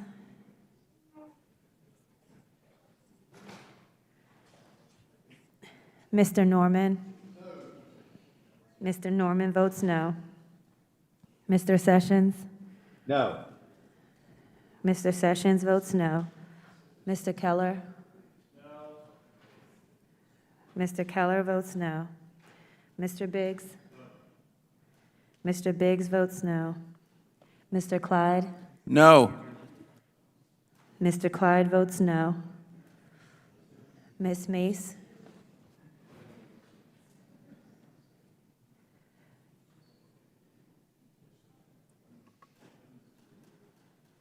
Madam Chairwoman, Mr.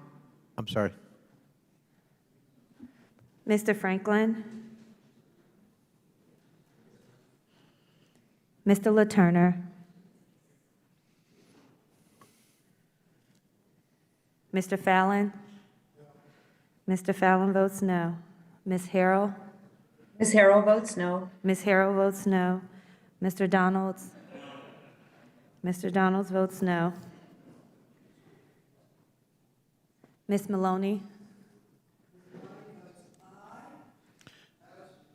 Ms. Maloney votes aye. Madam Chairwoman? Madam Chairwoman? Mr. Conley? How am I recorded? Mr. Connolly is not recorded. I vote aye. Mr. Connolly votes aye.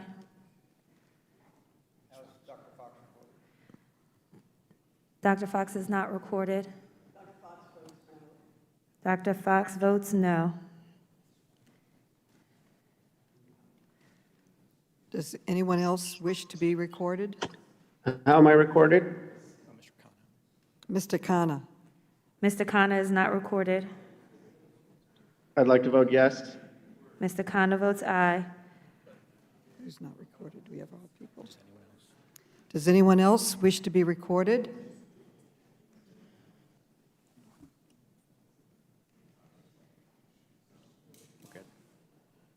The clerk will report the tally.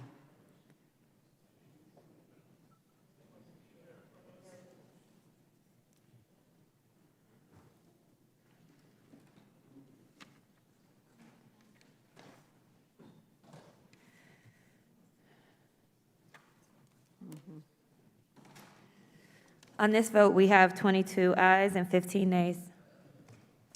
Okay, the motion is tabled. The question now occurs on favorably reporting H.R. 564 as amended to the House. All those in favor say aye. Aye. All those opposed say no. No. In the opinion of the chair, the ayes have it, and the bill is agreed to. A recorded vote has been requested. A recorded vote is so ordered, and pursuant to Clause 2 of Rule 7 and Rule 11 and Committee Rule 5B, proceedings on the amendment are postponed. Okay. I now call up H.R. 2994, the Accountability for Acting Officials Act. The clerk will report the bill, which was distributed in advance. H.R. 2994 to amend Title V United States Code to modify the provisions of that title relating to the Federal Vacancies Reform Act of 1998 and for other purposes. Without objection, the bill is considered read and open to amendment at any point. The chair recognizes herself to offer an amendment in the nature of a substitute, copies of which have been distributed electronically to all members in advance. The clerks will report the amendment. Amendment in the nature of a substitute to H.R. 2994, offered by Ms. Maloney of New York. Without objection, the amendment is considered read and will serve as base text for purposes of the amendment. I now recognize the sponsor of this legislation, Ms. Katie Porter, for 5 minutes. Thank you very much, Madam Chair. We are a country of 330 million people with a huge economy and the most powerful military in the world. Our government must be led by qualified individuals who are accountable to the public in their roles as citizens and taxpayers. And on the people's behalf, elected representatives in Congress must hold executives to account. This includes inspectors general, who are independent watchdogs who protect taxpayer dollars from waste, fraud, and abuse, and who make sure that government programs are working as intended. These positions, these inspector general positions, like other high government positions, must be filled with qualified, experienced public servants. My bill would bring greater accountability to the process for filling vacant positions in federal departments and agencies and make sure that these positions can't be left empty by any president seeking to avoid public accountability. My bill would improve on the Federal Vacancies Reform Act of 1998, which authorizes the president to name an official to serve in an acting capacity until there is a permanent appointee for the Senate to consider. The Federal Vacancies Reform Act limits who can serve in these temporary roles to guard against people without appropriate experience from taking on these responsibilities. However, loopholes in this law have allowed prior presidents to leave positions vacant. Most recently, President Trump abused the loopholes in this law in new and unprecedented ways, leaving key agencies without qualified leaders during one of the greatest challenges our country has ever faced. This not only deprived the American people of strong, experienced leadership, but it left Congress unable to fulfill its constitutional responsibility to approve political officials and to conduct oversight. My bill would close these loopholes so that acting officials are more accountable to Congress and to the American people, regardless of the party that controls the White House. Good government reforms, like my bill, have historically received bipartisan support. FIVRA legislation has a history of bipartisanship, and reforms to it should continue this legacy. I urge my colleagues on both sides of the aisle to vote in support of this bill. Thank you. Who else seeks recognition? Madam Chair.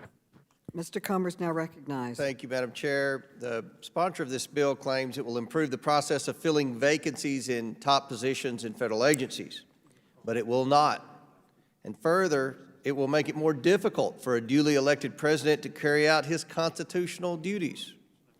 Current law allows the president to temporarily fill vacancies in top positions at federal agencies. This bill, however, would significantly restrict the president's ability to pick temporary replacements of their own choosing. The bill prohibits the president from filling a vacancy with a new hire at the agency. Instead, it requires the vacancy be filled with someone who has served at the agency for at least the entire preceding year. In other words, the bill requires the president to pick a longer-serving federal bureaucrat over a fresh face who might be more willing to carry out the president's policies. That's a bad deal for the American people, and I urge everyone to oppose this bill. I yield back. Who else seeks recognition? Madam Chair, Mr. Heiss is now recognized. I make a motion, we adjourn. A motion to adjourn has been made.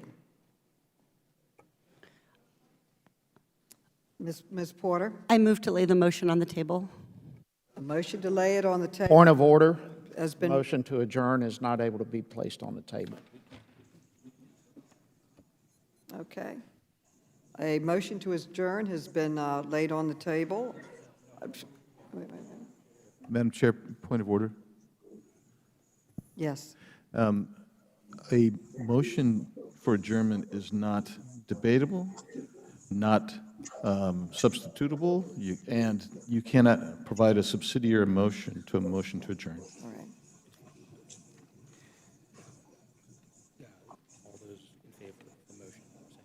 All those in favor of the motion say aye. Aye. All those opposed say no. No. No. The noes have it. A roll call vote has been called. The clerk will call the roll.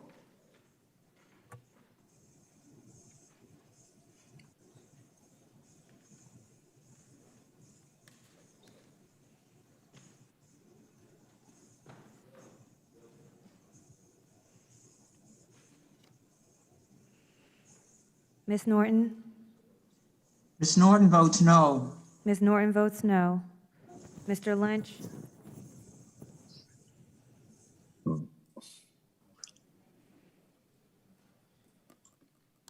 Mr. Cooper?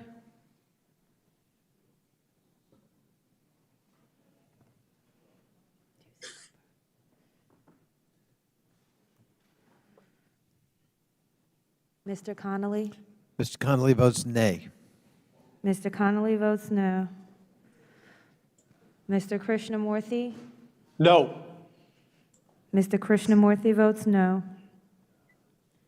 Mr. Raskin? No. Mr. Raskin votes no. Mr. Khanna?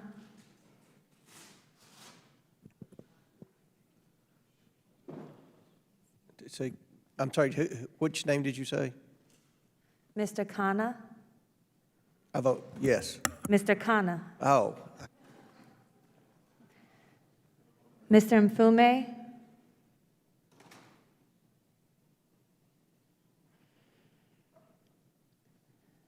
Ms. Acacia-Cortez?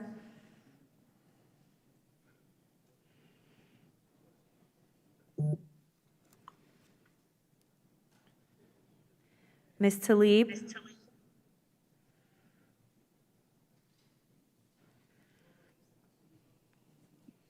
Madam Chair, how am I recorded? This is Mr. Cooper.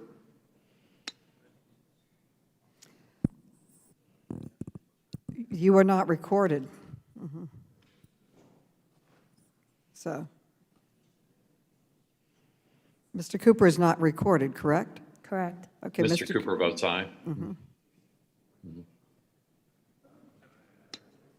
Mr. Cooper votes aye.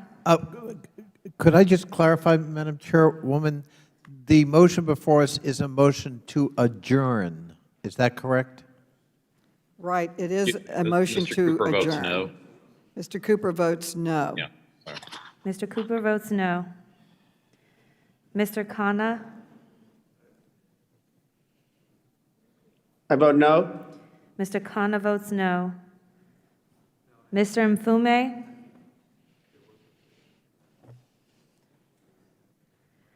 Ms. Acacia-Cortez?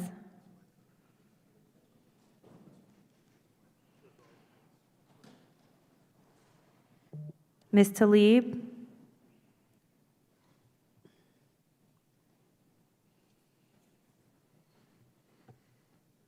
Ms. Porter? Ms. Porter votes no. Ms. Bush? Ms. Bush votes no. Mr. Davis? Davis votes no. Mr. Davis votes no.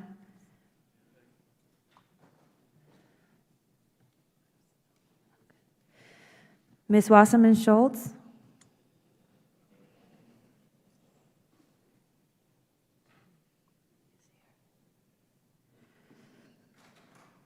Mr. Welch?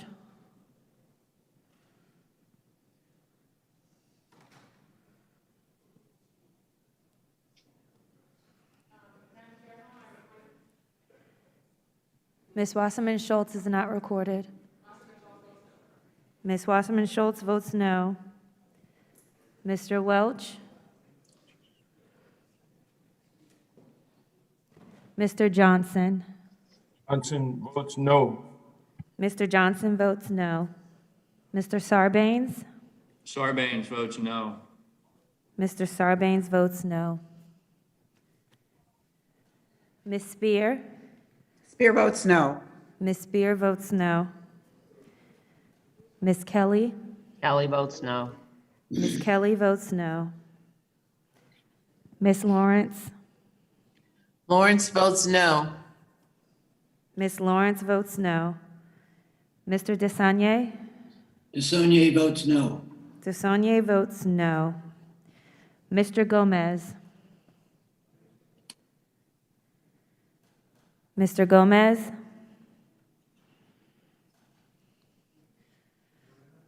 Ms. Presley?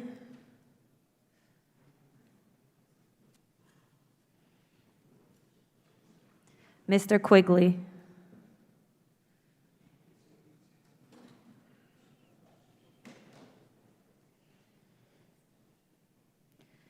Mr. Comer? Mr. Comer votes yes. Mr. Jordan? Yes. Mr. Jordan votes yes. Mr. Gosar? Yes. Mr. Gosar votes yes. Ms. Fox?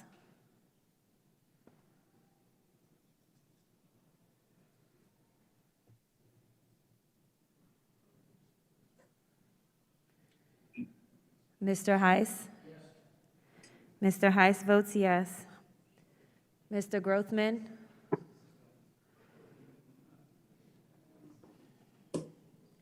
Mr. Cloud?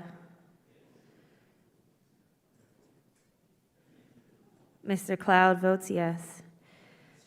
Mr. Gibbs?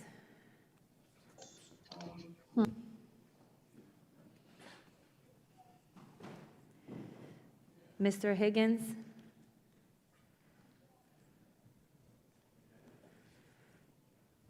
Mr. Norman?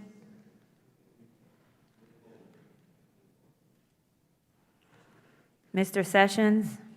Yes. Mr. Sessions votes yes. Mr. Keller? Yes. Mr. Keller votes yes. Mr. Biggs? Mr. Biggs votes yes. Mr. Clyde? Yes. Mr. Clyde votes yes. Ms. Meese?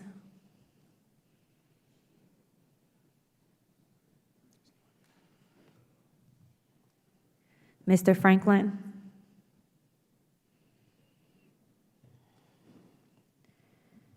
Mr. LaTurner?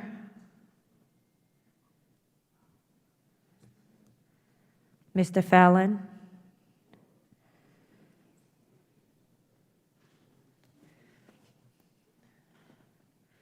Ms. Harrell? Ms. Harrell votes yes. Ms. Harrell votes yes. Mr. Donalds? Mr. Donalds votes yes. Chairwoman Maloney? No. Ms. Maloney votes no. Madam Chair, how am I recorded? Ms. Ocasio-Cortez is not recorded. I vote no. Ms. Ocasio-Cortez votes no. Madam Chair, how am I recorded? Mr. Quigley is not recorded. I vote no. Mr. Quigley votes no. Madam Chair, how is Dr. Fox recorded? Dr. Fox is not recorded. Madam Chair, how is Tlaib recorded? Dr. Fox votes aye. Ms. Tlaib is not recorded. Tlaib votes no. Ms. Gomez is Tlaib, not recorded. Ms. Tlaib votes no. Madam Chair, how is Presley recorded? Ms. Presley is not recorded. Presley votes no. Ms. Presley votes no. Madam Chair, how is Fallon recorded? Mr. Gomez is not recorded. Mr. Gomez? Gomez votes no. Mr. Gomez votes no. Is Fallon recorded? Mr. Fallon is not recorded. Fallon votes no. Is LaTurner recorded? Mr. Fallon votes aye. Mr. LaTurner is not recorded. LaTurner votes aye. Mr. LaTurner votes aye. Is Mr. Welch recorded? Mr. Welch is not recorded. Mr. Welch votes no. Mr. Welch votes no. Mr. Lynch votes no. Mr. Lynch votes no. We disagree. I think the opportunity to construct the bill incentivize.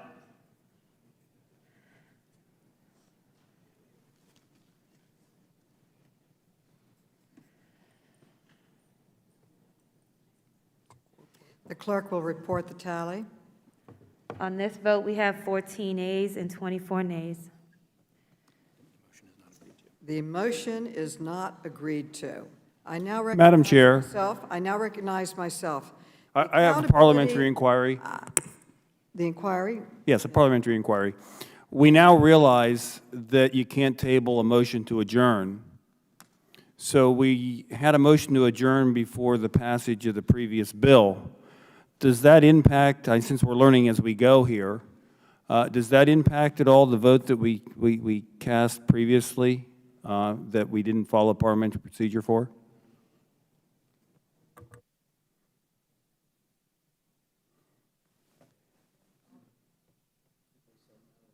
What's the matter with the guy's question?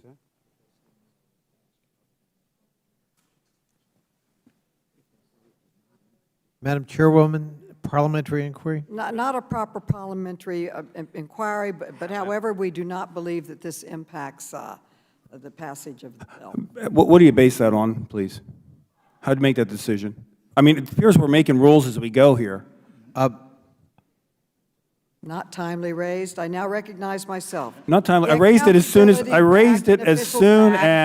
we clarify finished and it. strengthen requirements about who can serve as an acting official when a Senate-confirmed position is vacant. The current law has many provisions that are unclear, creating loopholes that are ripe for abuse. Though administrations of both parties have relied and sometimes over-relied on acting officials, the Trump administration's use of acting officials was unprecedented. For example, President Trump appointed at least 30 acting cabinet secretaries, more than any of his predecessors over the last 4 decades. President Trump actually appointed more acting cabinet secretaries, 30, than Senate-confirmed cabinet secretaries, which were 24. The Accountability for Acting Officials Act would lower the time limit for acting officials, such as acting cabinet members and other agency heads, to 120 days instead of 210 days, while still providing additional time when the Senate is considering a nomination. In addition, the bill would limit who can serve as an acting official, requiring a first assistant, generally the deputy at an office or agency, to have been in their position prior to the vacancy. The bill would also require acting officials to testify regularly before Congress require faster reporting to Congress when a vacancy occurs and arises, and close loopholes that allow the President to appoint acting officials without experience in the agencies that they lead. This bill is an important set of reforms endorsed by numerous good government groups and experts from across the ideological lines. I thank Congresswoman Porter for introducing this legislation, and I urge all of my colleagues to support it, and I yield back the balance of my time. Who else seeks recognition? Mr. Conley, you are now recognized. Thank you. Just briefly, I want to commend my colleague from California and the Vice Chairman of our subcommittee for this important piece of legislation. I heard the criticism that this would somehow impede on the prerogative of the executive to appoint people of his or her choosing. But what Ms. Porter is trying to address is to make sure that the people who are chosen are competent and qualified. And what we, in recent experience, unfortunately, we saw lots of people who were not. And, you know, the federal government needs competent, qualified professionals to help run this massive enterprise on behalf of the American people. I commend my friend, Ms. Porter, for a thoughtful piece of legislation and look forward to supporting it. I yield back. Madam Chair. The question now occurs on Chair. the amendment. Gentleman seeks recognition. Who seeks recognition? I do, ma'am. Biggs. Mr. Biggs. Oh, thank you, Madam Chair. Thank you. I oppose this bill. The Trump administration has been bandied about as the rationale for this bill. What happens in reality is this is a partisan response to partisan problems in getting appointees nominated and accepted by the entire body in the Senate. But it's also more over, it's an intrusion, quite frankly, into the processes of the executive branch who wants to appoint their people. That's really what this is about here, is inserting and injecting legislative control over that. I'm afraid it's going to result in partisan interference. I mean, last thing I would assume that you would want the Biden administration to have to deal with is Republican interference in his appointment of his nominees. And so I have to oppose this bill and encourage my colleagues to do so as well. And with that, I'll yield back, Madam Chair. The gentleman yields back. Who else seeks recognition? Madam Chair, I move to strike the last word. The gentlelady from Florida, Ms. Wasserman Schultz, is recognized. Thank you, Madam Chair. I yield my time to the gentlelady from California, Ms. Porter. Thank you very much. Ranking Member Comer expresses that the President has a constitutional duty to appoint people to the executive, and that is certainly correct. But his duty, any president, regardless of party's duty, is not just to stick a fresh face willing to carry out the President's policy into these important government positions. It is to appoint is to nominate a qualified person, and the Constitution equally puts a duty on the Senate with regard to these executive roles to consider these positions and to vote.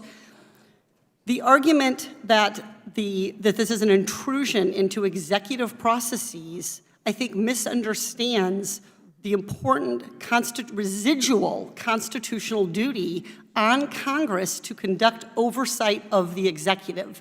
We as Congress can pass laws and must pass laws to make sure the administration, any administration, Democratic, Republican, any administration, the current and future ones, are engaging in an executive action process for appointments that allows us to conduct our constitutional oversight responsibilities. And I know how seriously my colleagues on the other side of the aisle take those oversight responsibilities.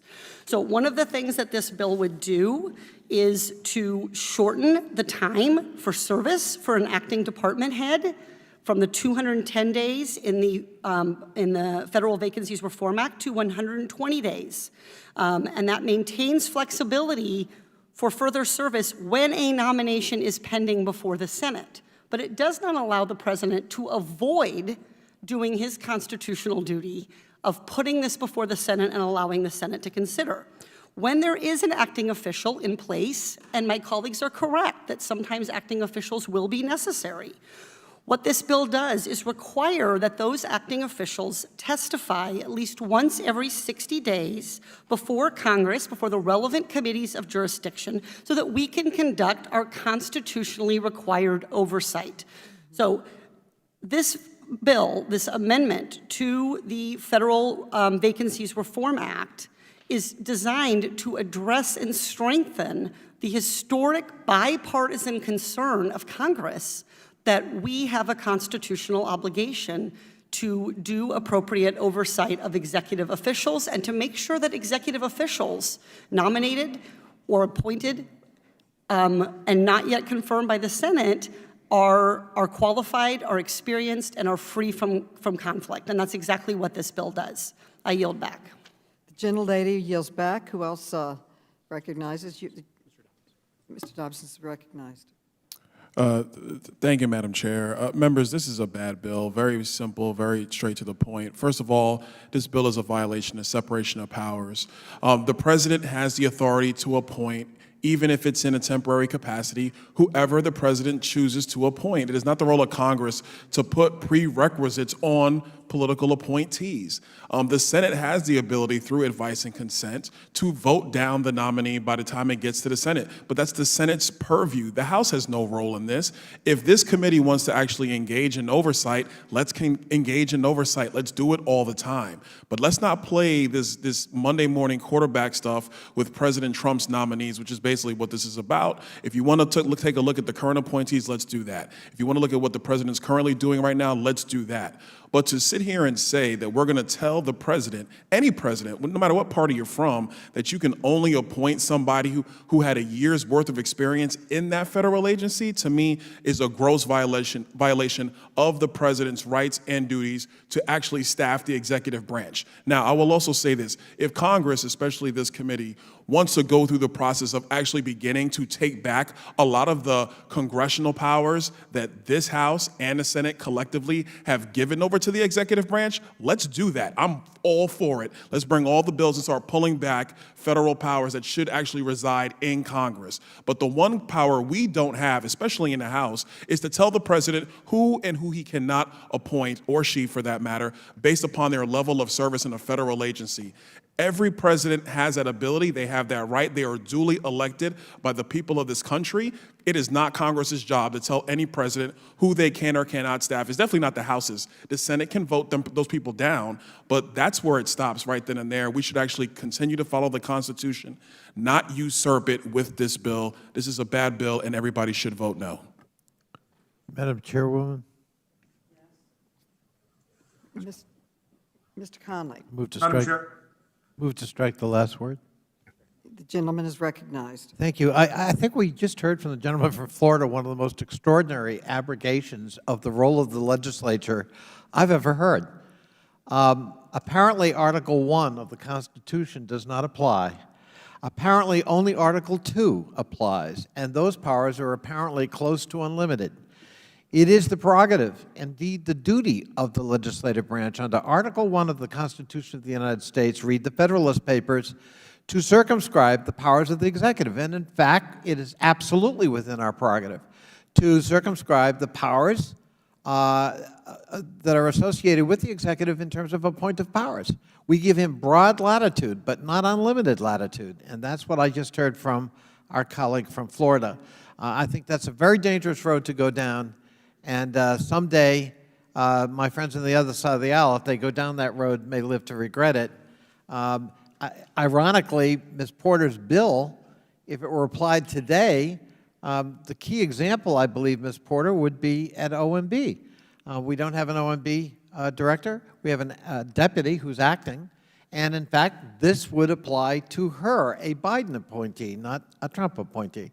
But we need to be sort of partisan blind when it comes to these kinds of issues. But the idea that separation of powers means unlimited power for the executive, to me, is a very dangerous road to go down, and one that is not borne out by the Constitution of the United States. Would the gentleman yield? Or the history, and I would gladly yield to my friend from Maryland. But I want to thank Mr. Connolly for that really excellent intervention in the conversation, which has taken a remarkable turn. I understand Ms. Porter's bill to be a vindication of the separation of powers. I mean, have we lost so much institutional self-awareness and self-confidence that we don't understand that Congress is the primary branch of government? There's a reason we're in Article 1. We are the lawmaking branch of government. The president's job is to take care that the laws are faithfully executed.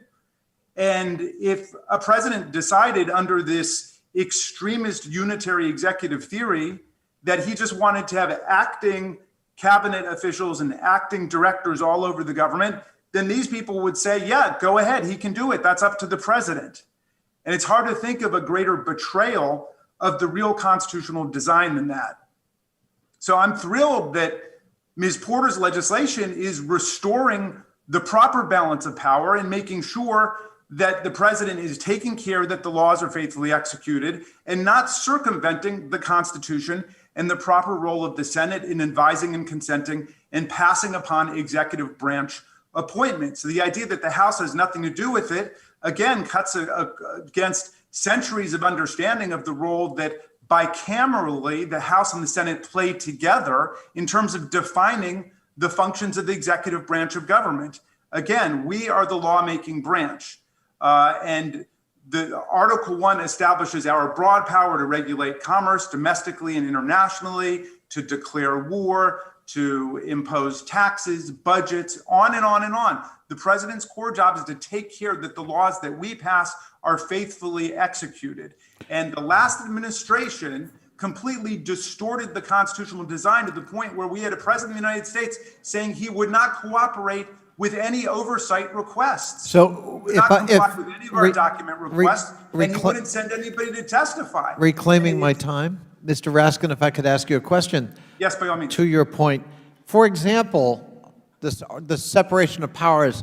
So if a president wants to create a new cabinet position, does that president need to come to Congress to get legislative statutory authority to do so? I mean, traditionally, that's how it's always been done. Correct. Thank you. So, look, the constitutional design is such that the legislative branch establishes the basic functions of the executive government, and the president takes care that the laws are faithfully executed. The idea that the president can just do whatever he wants is a myth and a hangover from the last administration. And, you know, any constitutional law expert will tell you that is not the constitutional design. Ms. Porter's superb legislation is an effort to rein in this ideological crusade, which says a president who wants to avoid the law can just appoint a bunch of acting people and they can go out and do whatever, you know, that president wants for the next 4 years. I yield back, and I thank the distinguished gentleman from Virginia for yielding. I thank my friend. Who else seeks recognition? Mr. Heiss. Thank you, Madam Chair. An additional problem with all of this, and I'm trying to go back kind of on the top of my head here and pull some things together, but Chairman Connolly actually highlighted a further addition, a problem to this bill on July 13th when he wrote a letter to President Biden regarding the Federal Housing Finance Agency, where there was some alleged criminal activity going on with the head there. But interestingly, their top two deputy inspector generals also were implicated in that whole problem. And what this bill would do would require someone who's implicated in a potential crime to replace. I mean, that's we've got to give freedom to the executive branch to do their job. There are always unintended consequences when we start putting forth legislation that there's always a possibility for other scenarios to come up that we can't possibly think through all of it beforehand. And Chairman Connolly, I think, brought up a good example of how this could be used in a wrong way. And with that, I'd like to yield back some more time to the gentleman from Florida. Thank you, Mr. Heiss. I will state my objection again.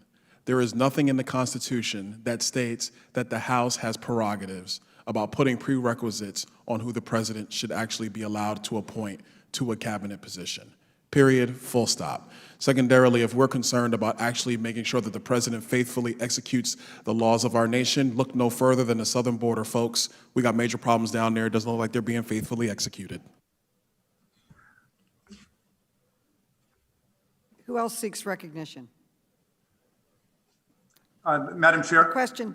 Yes. Madam Chair, I move to strike the last word. Mr. Raskin is now recognized. Well, I wanted to respond to that last point, which is interesting to me because it cuts against the entire history of the federal civil service, which is a creation of both the House and the Senate under our lawmaking power.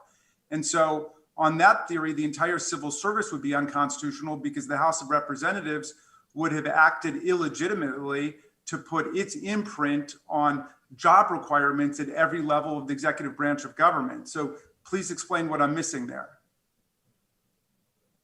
And I'm happy to yield to the gentleman from Florida or anybody else who can explain why on that theory the whole civil service wouldn't be unconstitutional. Okay, I yield back, Madam Chair. Thank you.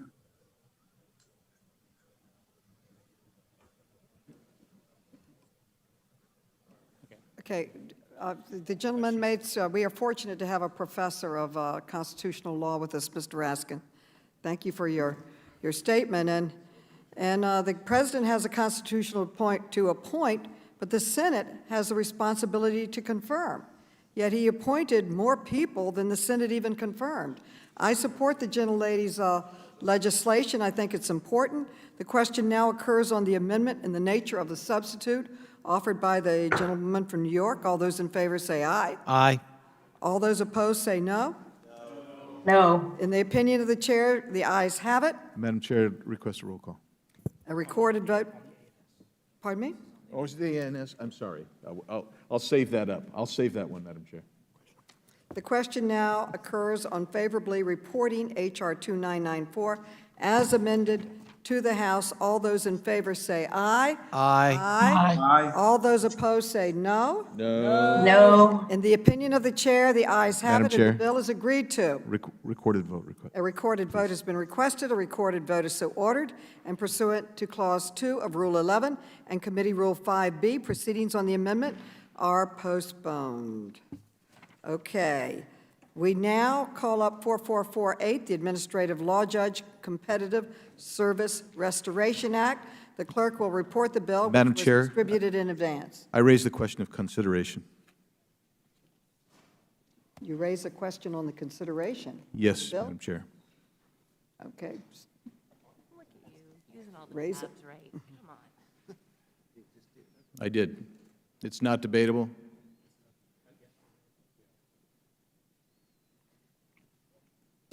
The bill that we are calling up is not debatable? No, the question of consideration is non-debatable.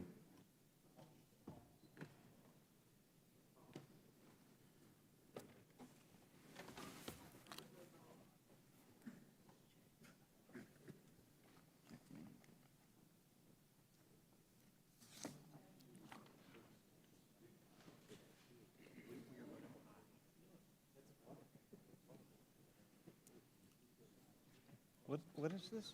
He's raised a point of question. The question is the question of consideration. The question is on the consideration of the bill. All those in favor say aye. Aye. All those opposed say no. Okay, yeah. No. The ayes have it. Request a roll call. A roll call is called.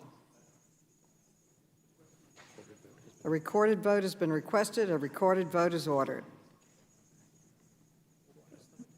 The clerk will call the roll.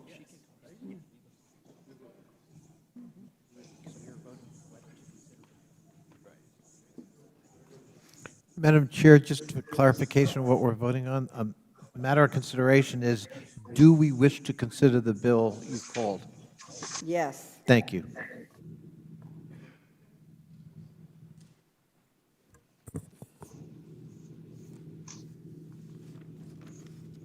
The clerk will call the roll.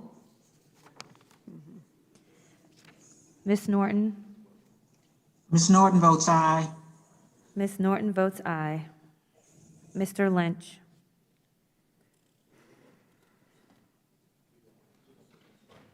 Mr. Cooper?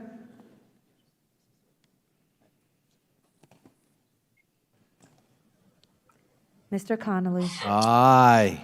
Mr. Connolly votes aye. Mr. Krishnamurthy?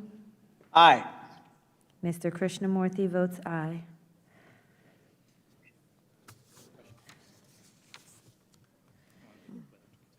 Mr. Raskin? Aye. Mr. Raskin votes aye. Mr. Khanna?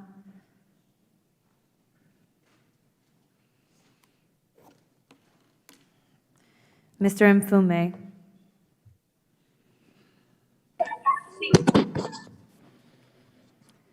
Ms. Ocasio-Cortez?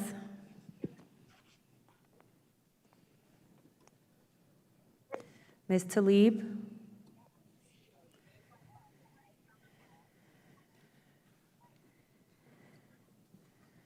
Ms. Porter? Ms. Porter votes aye. Ms. Bush? Bush votes aye. Ms. Bush votes aye. Mr. Davis? Davis votes aye. Mr. Davis votes aye. Ms. Wasserman Schultz? Wasserman Schultz votes aye. Ms. Wasserman Schultz votes aye. Mr. Welch?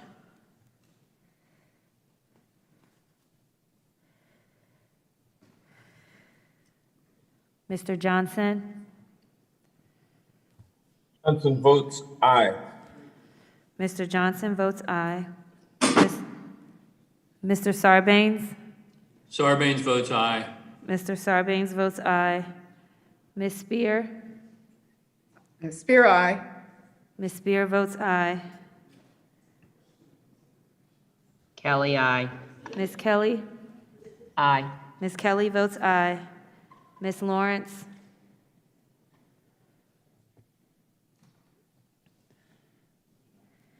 Mr. Desagne?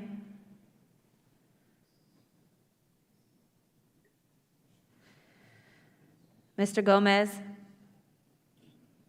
Gomez, aye. Mr. Gomez votes aye. Ms. Presley?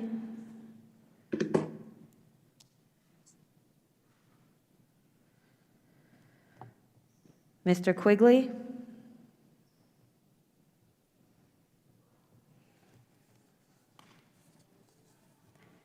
Mr. Comer? Mr. Comer votes no. Mr. Jordan? Mr. Gosar? No. Mr. Gosar votes no. Dr. Fox? Dr. Fox votes no.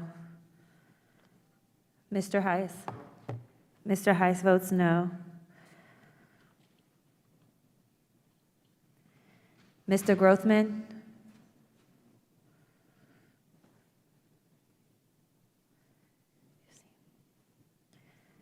Mr. Cloud? Mr. Cloud votes no. Mr. Gibbs? Mr. Higgins? Mr. Norman? Mr. Sessions? No. Mr. Sessions votes no. Mr. Keller? Mr. Keller votes no. Mr. Biggs? Mr. Biggs votes no. Mr. Clyde? No. Here. Mr. Clyde votes no.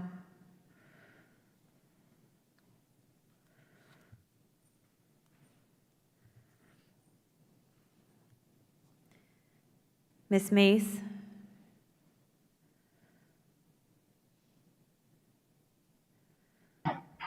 Mr. Franklin?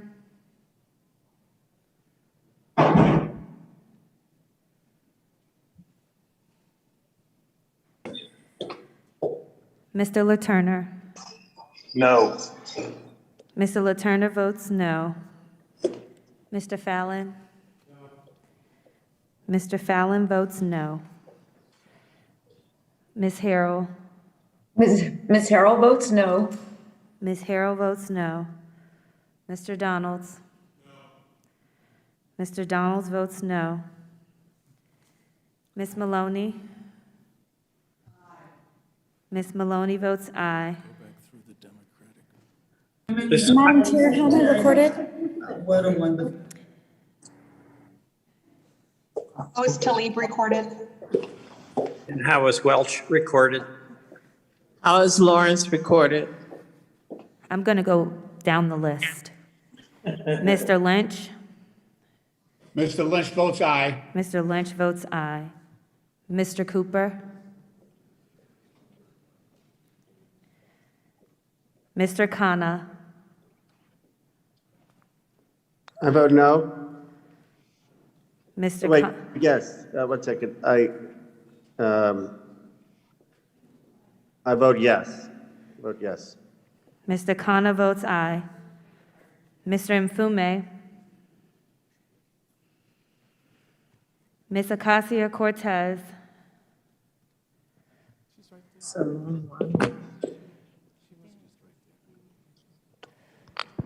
She dropped off. Ms. Talib? Talib votes aye. Ms. Talib votes aye. Mr. Welch? Welch votes aye. Mr. Welch votes aye.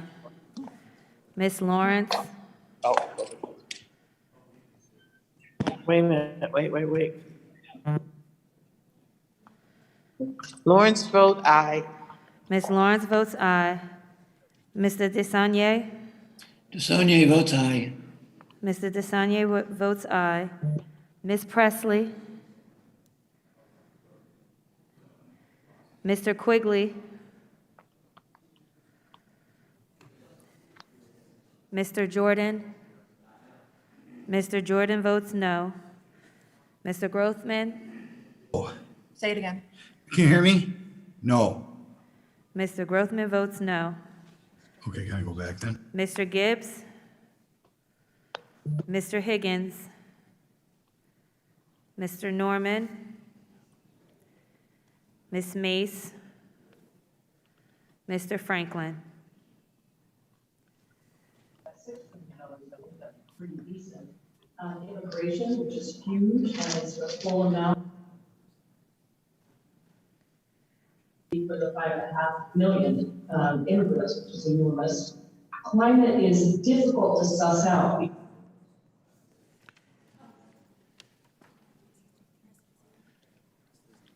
Are there other members wishing to vote?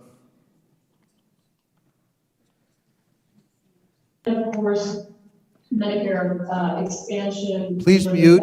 I would ask members please to mute. Not in the presence of Is there anyone else wishing to vote? working on the Yes. Hearing and seeing none, the clerk will report the vote. Hello? Wait, who seeks to vote? Representative Presley, how have I been recorded? Ms. Presley, how do you vote? Yeah. Yes. Ms. Presley votes aye. Ms. Presley has to turn her camera on. Ms. Presley, you need to turn your camera on. Presley votes aye.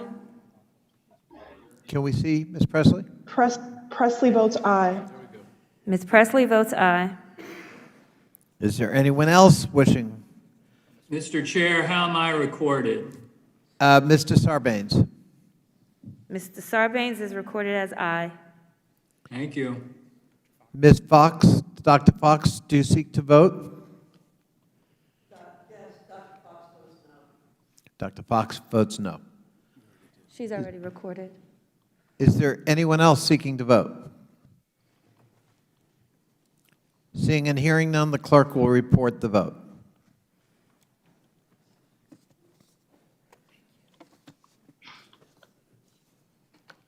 On this vote, we have 21 ayes and 15 nays. Motion is not agreed to. The motion is agreed to, excuse me. I'm sure.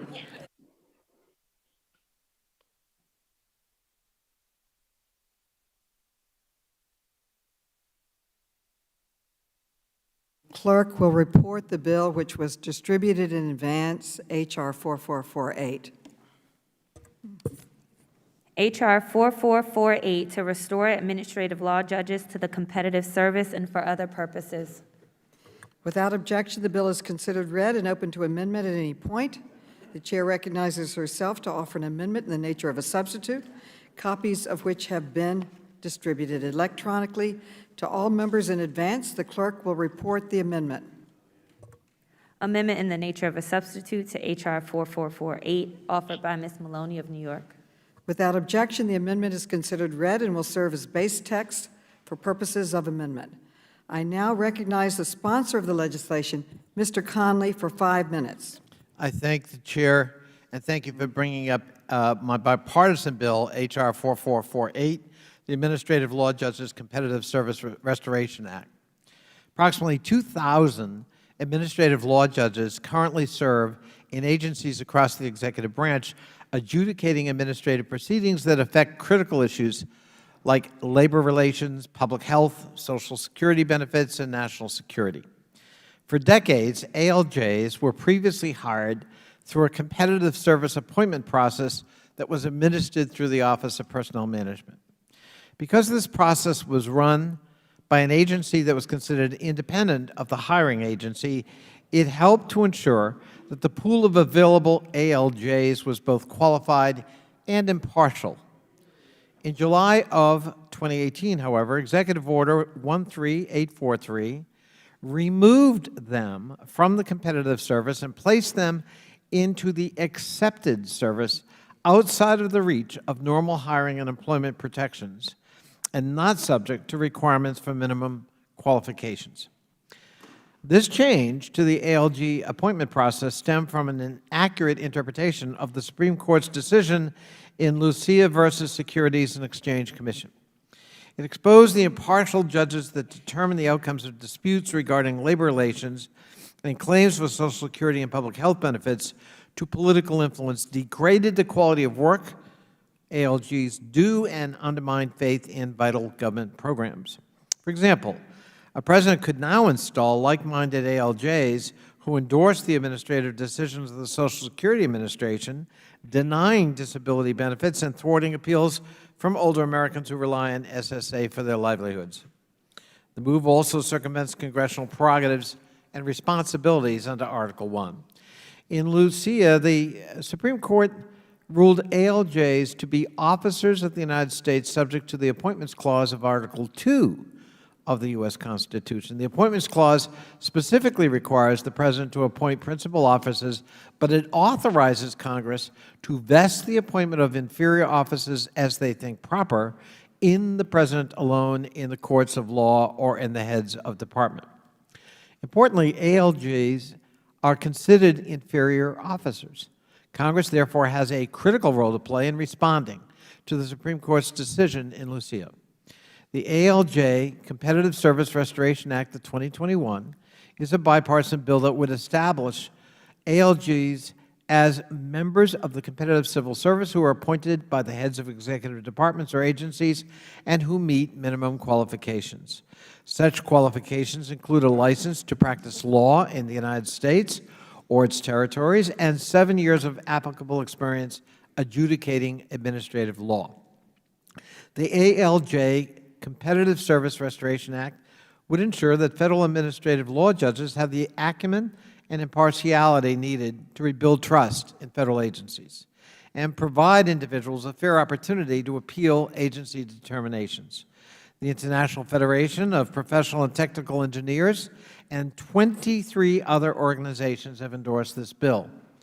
I'd like to thank my partner, my Republican partner, Representative Brian Fitzpatrick of Pennsylvania, who is the original co-sponsor with me on this bill, and I yield back. The gentleman yields back. Who else seeks recognition? Mr. Comer, you're now recognized. Thank you, Madam Chair. There are roughly 2,000 administrative law judges across the federal government. These officials play an important role serving as judges and rendering decisions in the administrative adjudications of various federal agencies. This bill would require administrative law judges, also referred to as ALJs, be placed within the competitive service for hiring purposes. This legislation directly overturns Executive Order 13843 signed by President Trump in 2018. That executive order was issued in the wake of a 2018 Supreme Court decision ruling that ALJs are subject to the Constitution's Appointments Clause. Consistent with the court's decision, the order removed ALJs from the competitive service and placed them in accepted service. This was a sound policy decision. By placing ALJs in the accepted service, the executive order gave federal departments and agencies greater flexibility to assess prospective ALJ candidates. This was a smart government reform. Agencies should be allowed to consider ALJ candidates in a timely manner, free from the complexities and delays of the competitive service process. Placing ALJs in the accepted service ensures agencies can choose qualified candidates that will fully meet the unique needs of each agency. All future presidents should be able to provide agencies with the same discretion of the former administration. For these reasons, I oppose the bill. But I'm also opposed to advancing this bill for procedural reasons. At the start of this Congress, the House adopted rules that require committees to hold a hearing on a bill before it is reported to the House. To date, there has not been a hearing on this bill. To ensure this committee is thoroughly and thoughtfully considering each piece of legislation, we need to follow the processes of the House. This is especially important when advancing legislation which would have such a meaningful government-wide effect on federal agencies. We need to have a legislative hearing on this bill before moving it forward. For these reasons, I urge my colleagues to oppose the bill, and I yield back. Gentleman yields back. Who else seeks recognition? Seeing none, I now recognize myself for 5 minutes. I thank Chairman Conley for introducing H.R. 4448, the Administrative Law Judge Competitive Service Restoration Act, which would reverse Executive Order 13843 issued by the previous president. The executive order removed administrative law judges, known as ALJs, from the competitive service and converted those positions to the accepted service.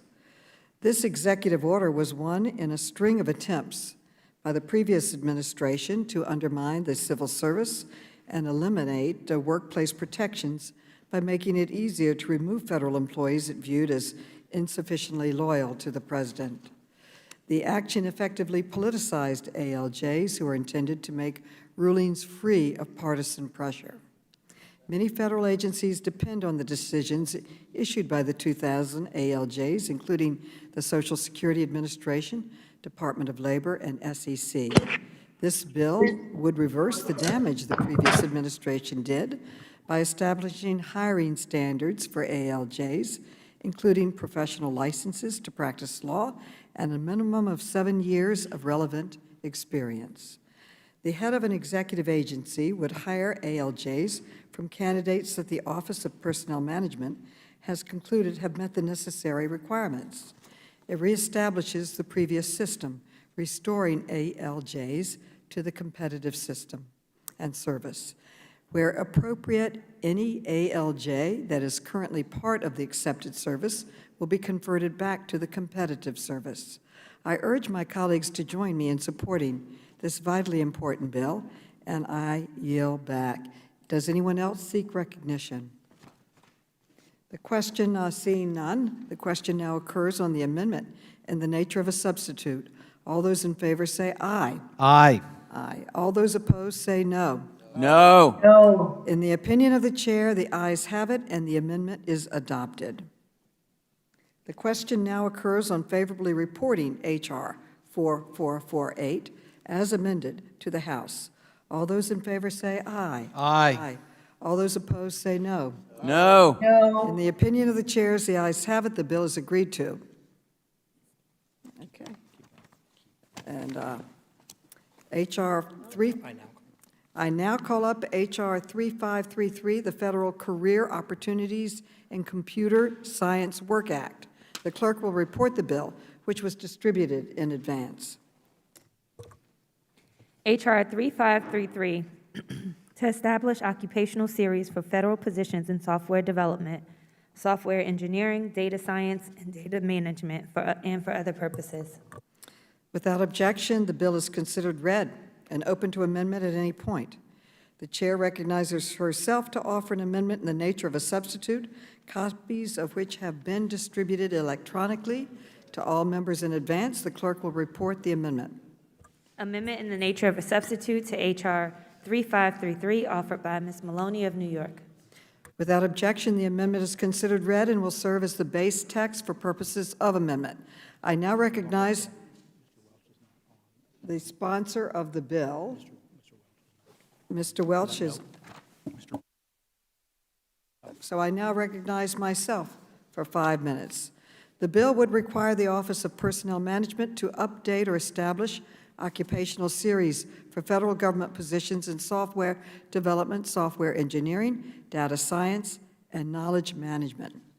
The final report of the National Security Commission on Artificial Intelligence stated, and I quote, "The artificial intelligence competition will not be won by the side with the best technology.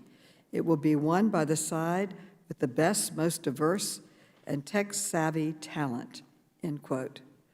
This bipartisan bill will ensure that federal employees will be able to spend a career performing meaningful work in cutting-edge technology fields within the federal government.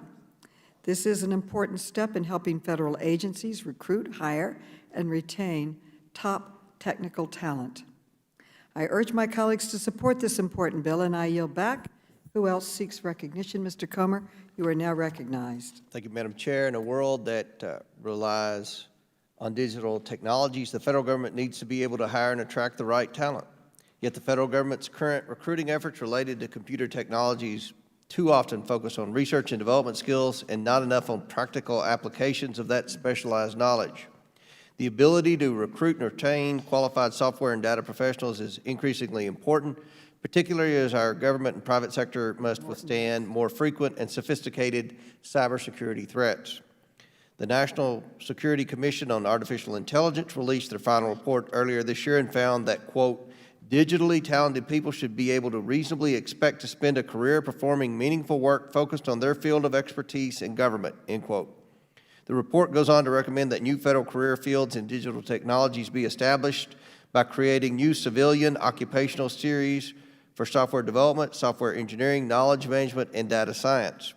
We talk a lot on this committee about the need to modernize the federal government and help improve citizen services. H.R. 3533 would help do that. The bill requires the Office of Personnel Management to either update existing occupational series or create new ones to ensure that the federal workforce represents current specialized fields needed for a modern 21st century government. What? Currently, the federal agencies can only hire for computer science, computer engineering, and information technology management. This does not adequately capture a modern government's needs or reflect the expanding private sector fields in IT and data. H.R. 3533 will enable the federal government to better target recruiting and retaining qualified professionals in these essential fields. I encourage my colleagues to support this smart bipartisan bill, and I yield back. Who else seeks recognition? Mr. Welch is now recognized. Mr. Welch.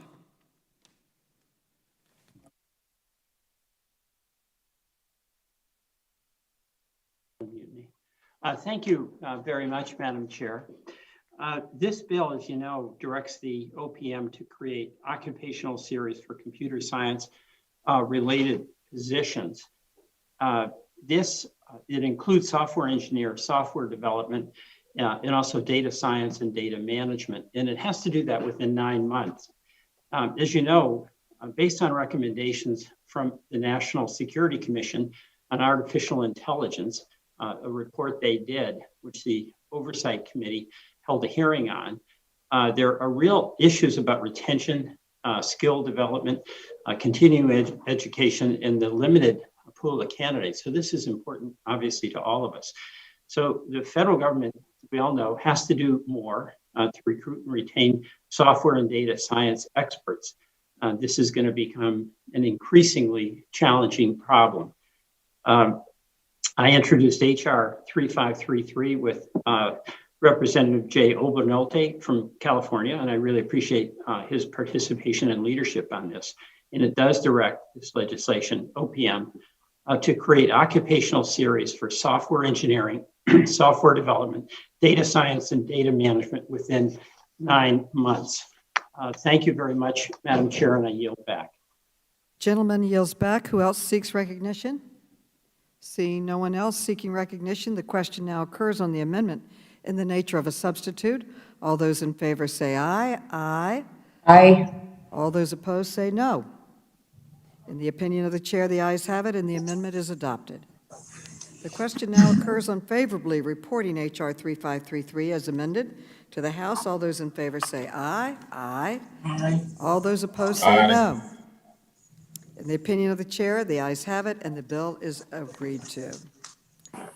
I now call up H.R. 4393, a bill to require the directors of the Courts, Services, and Offender Supervision Agency of the District of Columbia and the District of Columbia Pretrial Services Agency to reside in the District of Columbia. The clerk will report the bill, which was distributed in advance. H.R. 4393 to require the Director of the Court Services and Offender Supervision Agency for the District of Columbia and the Director of the District of Columbia Pretrial Services Agency to reside in the District of Columbia. Without objection, the bill is considered read and open to amendment at any point.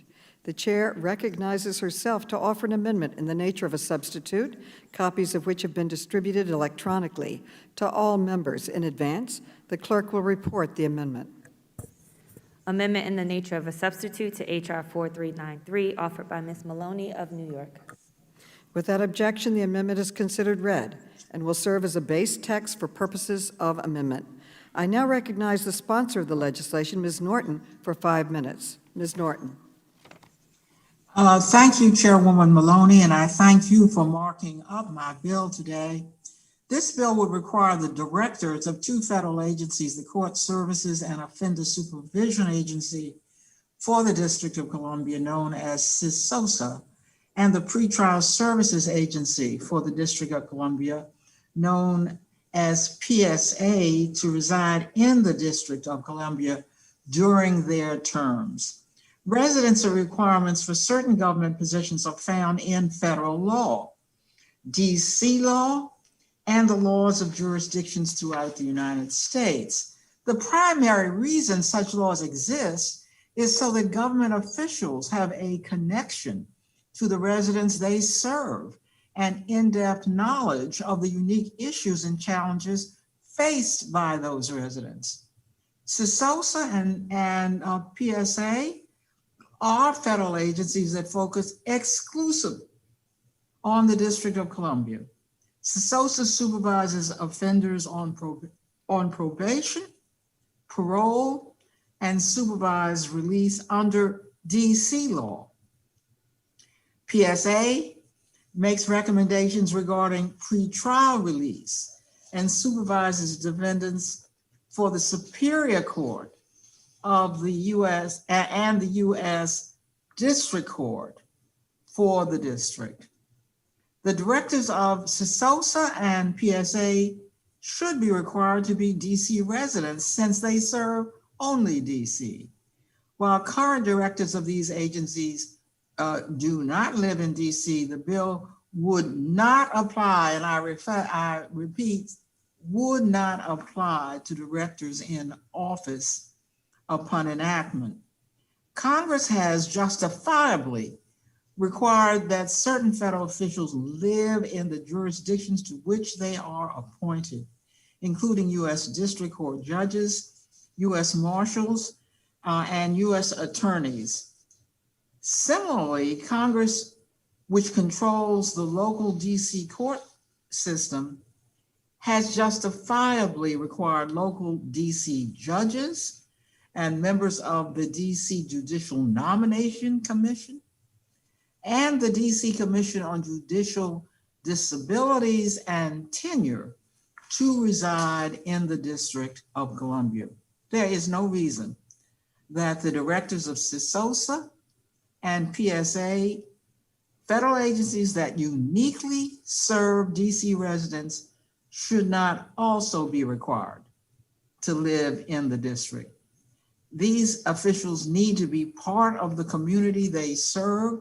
A residency requirement for these federal officials will lead to better outcomes in the criminal justice system and is a matter of fairness to DC residents. I urge my colleagues to support this bill. The gentlelady yields back. Who else seeks recognition? Mr. Comer is now recognized. Thank you. This bill amends federal law and the D.C. Code to require the directors of the Court Services and Offender Supervision Agency and the Pretrial Services Agency to live in the District of Columbia. Currently, the Director of the Court Services is nominated by the President, and the Director of the Pretrial Services is selected by an executive committee. It's true that residency requirements are not an unusual thing for many positions in the federal government. It's also true that certain D.C. officials are already required to live within the district. However, we must ask whether this is always a good policy to pursue, and I believe in this case that it is not. These are not local D.C. government agencies, but functions of the federal government. That's because the court services and the entire judicial branch of the D.C. government are, in fact, funded by the federal government and have been since the 1990s. This amounts to over $250 million every year paid for by American taxpayers. And even during our hearings on D.C. statehood, no one advocating for D.C. to become a state could identify how that $250 million was going to be paid for by D.C. alone going forward as a hypothetical independent state. When D.C. takes full responsibility for paying for these court services, I think it will be more appropriate to consider such reforms. As of now, however, the argument to require these officials to live within the district is not very convincing to me.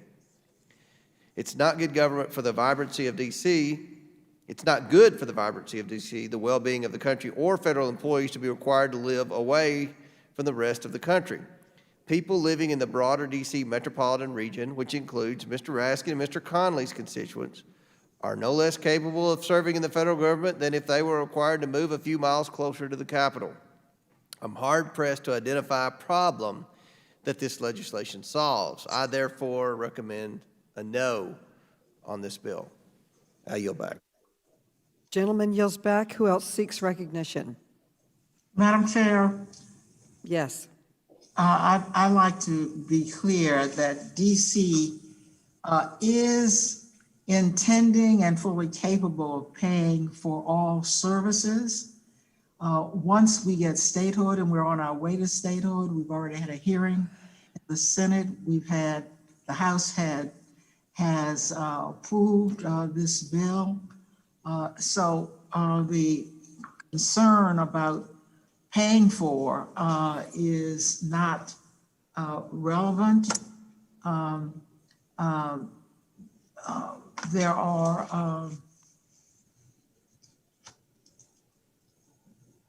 There are districts which are smaller than the districts, which have smaller populations. The district is quite capable of paying when it for all of its services. The reason I'm here is because the district does not yet have statehood. And so this matter is still under the jurisdiction of the Congress. The gentlelady yields back. Does anyone else seek recognition? I now recognize myself, seeing no one else asking for recognition. I recognize myself for 5 minutes. Officials who exercise authority over a jurisdiction and its population should live among the population. This is not a unique idea. Many federal, state, and local positions have requirements that office holders live in the jurisdiction in which they work. U.S. attorneys, U.S. marshals, U.S. district court judges, and more are all required to live where they work. H.R. 4393 simply follows federal precedent and requires that the directors of the Court Services and Offender Supervision Agency and the Pretrial Services Agency for D.C. live in the district. I want to thank Ms. Norton for introducing this important bill. I urge all of my colleagues to support this legislation, and I yield back. Who else seeks recognition? The question now occurs on the amendment in the nature of a substitute. All those in favor say aye. Aye. Aye. All those opposed say no. In the opinion of the chair, the ayes have it, and the amendment is adopted. The question now occurs on favorably reporting H.R. 4393 as amended to the House. All those in favor say aye. Aye. All those opposed say no. In the opinion of the chair, the ayes have it, and the bill is agreed to. I'd ask for a recorded vote. A recorded vote has been requested. A recorded vote is so ordered. And pursuant to Clause 2 of Rule 11 and Committee Rule 5B, proceedings on the amendment are postponed. I now call up H.R. 4469, the AI in Counterterrorism Oversight Enhancement Act. The clerk will report the bill, which was distributed in advance. H.R. 4469 to amend the Intelligence Reform and Terrorism Prevention Act of 2004 to strengthen the ability of the Privacy and Civil Liberties Oversight Board to provide meaningful oversight and governance related to the use of artificial intelligence technologies for counterterrorism purposes and for other purposes. Without objection, the bill is considered read and open to amendment at any point. The chair recognizes herself to offer an amendment in the nature of a substitute, copies of which have been distributed electronically to all members in advance. The clerk will report the amendment. Amendment in the nature of a substitute to H.R. 4469, offered by Ms. Maloney of New York. Without objection, the amendment is considered read and will serve as base text for purposes of amendment. I now recognize myself for 5 minutes on the amendment. I urge my colleagues to support the AI and Counterterrorism Oversight Enhancement Act. I introduced this bill along with my colleagues, National Security Subcommittee Chairman Lynch and Civil Rights and Civil Liberties Subcommittee Chairman Raskin. This bill is a meaningful step in maintaining trust in the work of executive agencies. As we all know, privacy and civil liberties concerns are always top of the mind with the emergence of new technologies. We want to ensure that agencies have all the tools they need to execute their functions while also protecting the rights of Americans. This bill would strengthen the ability of the Privacy and Civil Liberties Oversight Board to conduct oversight and governance related to the use of AI technologies for counterterrorism purposes by executive branch agencies. The Privacy and Civil Liberties Board is the only independent executive branch agency specifically established to protect Americans' privacy and civil liberties. This bill is the product of a recommendation from the National Security Commission on Artificial Intelligence, which called for this reform in order to uphold the democratic values of privacy, civil liberties, and civil rights, and uses of AI for national security. The bill would also require the Privacy and Civil Liberties Oversight Board to perform a self-assessment of any change in resources or organizational structure that may be necessary to carry out the requirements of the Act. I will offer a substitute amendment that will set a 180-day deadline for this self-assessment from the date of the bill's enactment and will delay implementation of the board's expanded oversight functions to 1 year from the date of the bill's enactment. This amendment will allow time for completion of the self-assessment to inform congressional action necessary to meet the other requirements of the bill. I urge my colleagues to support this bill, and I yield back. I also ask who seeks recognition. Mr. Comer, you are now recognized. Thank you, Madam Chair. Artificial intelligence has the potential to enhance our nation's ability to combat terrorism at home and abroad. Our defense, intelligence, law enforcement, and homeland security agencies collect enormous amounts of pertinent data for counterterrorism and homeland security purposes. This necessitates the use of AI to augment and empower human analysis and decision-making. That said, with much promise comes great responsibility. As AI becomes more prolific and widely used by our government agencies, it's important for Congress to ensure that the development and use of AI systems are subject to reasonable privacy, oversight, and controls. The Privacy and Civil Liberties Oversight Board is an independent executive branch agency responsible for ensuring that authorities used to protect the nation against terrorism are appropriately balanced with privacy and civil liberties.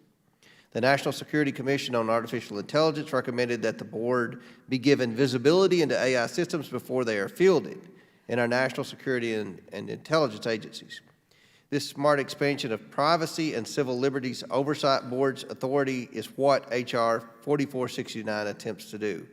In working with Mr. Lynch on this legislation, we understand that the legislation will focus the board's trained oversight capabilities on AI systems developed and used by the federal government in keeping with the board's existing authorities.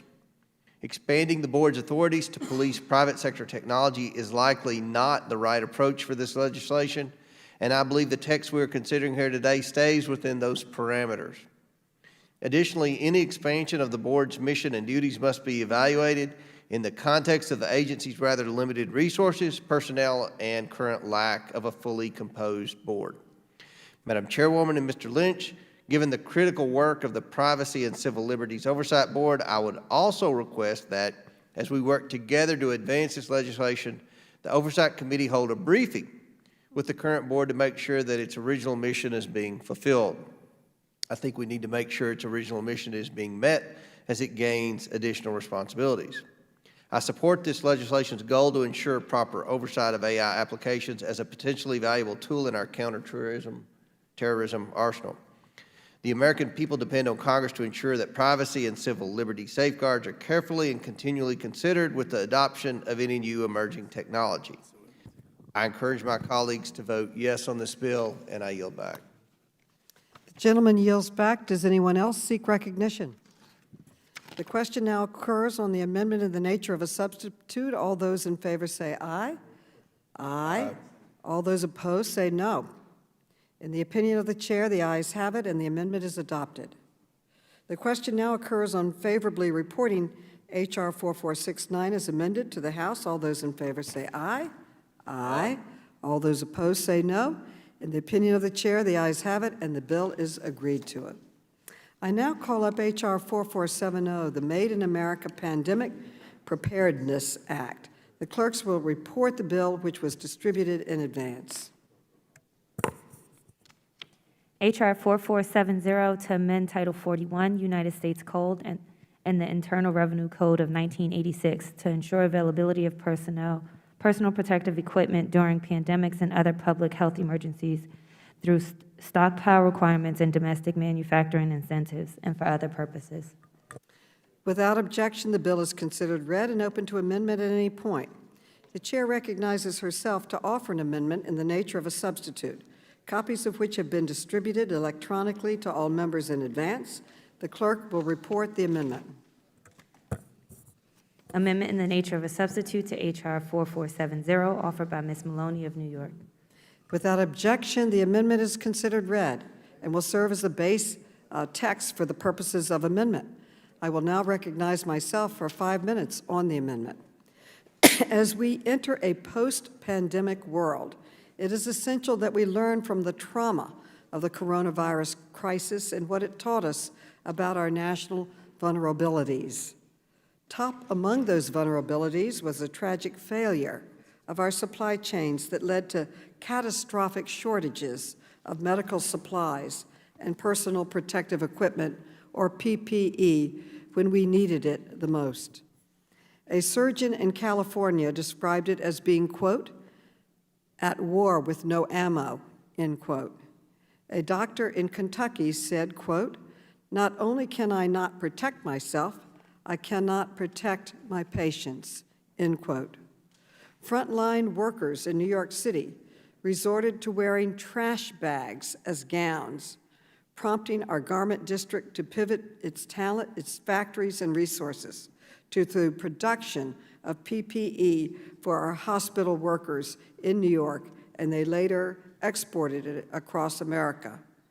We must reinvest in the American businesses that made it possible for us to get through the pandemic and who hold the promise of a stronger, more resilient response in the future and in the face of future health emergencies. But the United States continues to rely on fragile global supply chains for PPE and has so far failed to provide American businesses the certainty they need to increase domestic production. We also learned during the pandemic that our allies would not or could not, they could not trade with us. They could not send the supplies to us. Today, China dominates the global market for medical supplies, and it has positioned itself to maintain that dominance even when the pandemic is over. The U.S. must take decisive action to develop our own domestic PPE production, our own capacity, a common sense goal that has bipartisan support in this Congress. During a hearing last year before the Select Subcommittee on the Corona Crisis, the ranking member, Republican Whip Steve Scalise, proclaimed, and I quote, "In the national security interests of the United States of America to bring more of that manufacturing of things like PPE back into this country so that we are not reliant on China or any country in the future," end quote. I couldn't agree more. That's why I introduced the Made in America Pandemic Preparedness Act, a bill to provide market incentives and support to the American manufacturers willing to step up with solutions to create jobs while securing our national supply chains for future resilience. The bill would require that the PPE procure for the strategic national stockpile be made in America, creating an incentive to onshore critical supply chain capabilities and the domestic manufacturing of raw materials that could otherwise be critical choke points with some common sense exceptions. The bill would also require the Congress to receive periodic reports on the nation's PPE supplies and whether those stocks would sustain us through various emergencies, including another global pandemic.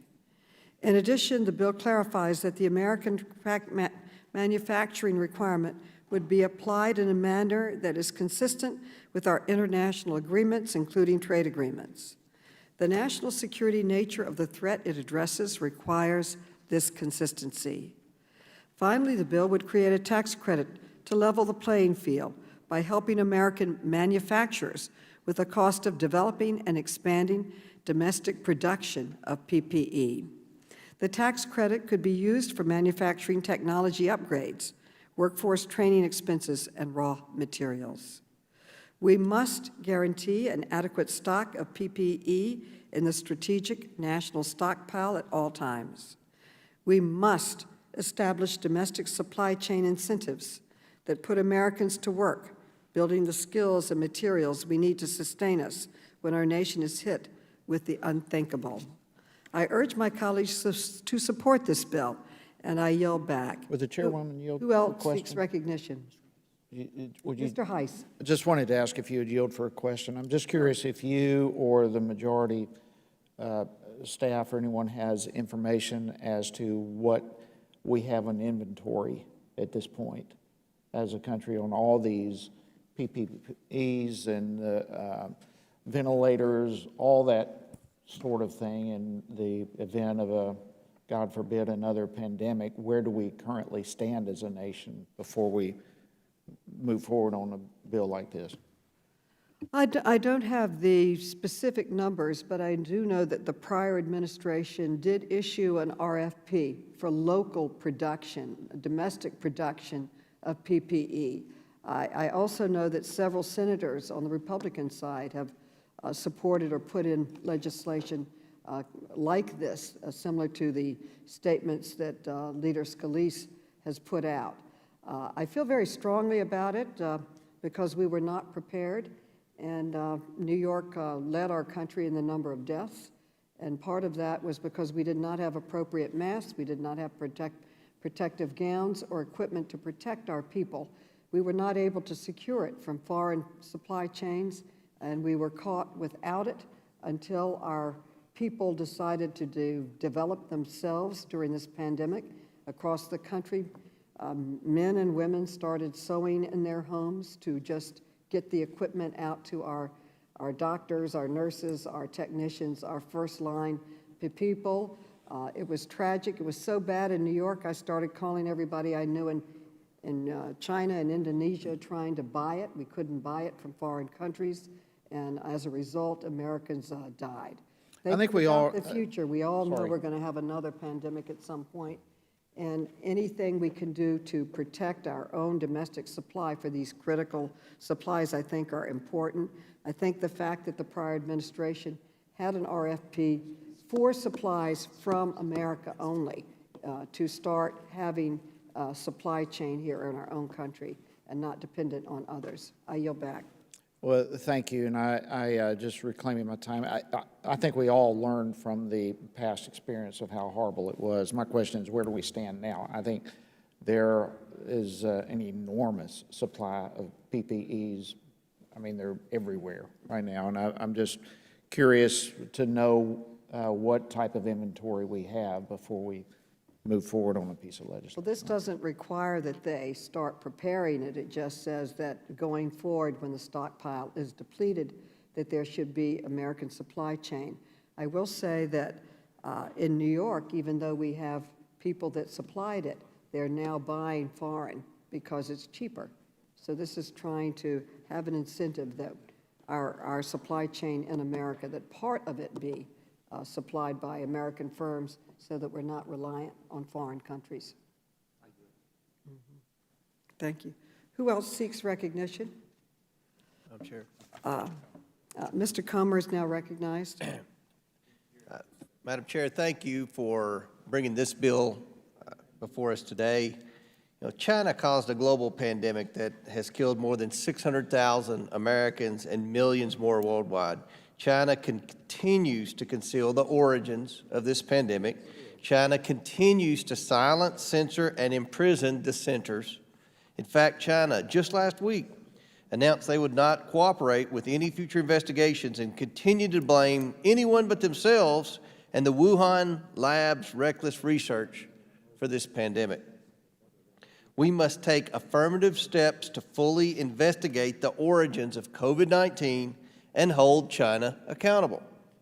We owe it to the families of all those who have suffered for the past 18 months. While I appreciate the Democrats' bill to try to bring PPE supply back to the United States, it's simply not enough. We can and must do more to hold China accountable for their negligence.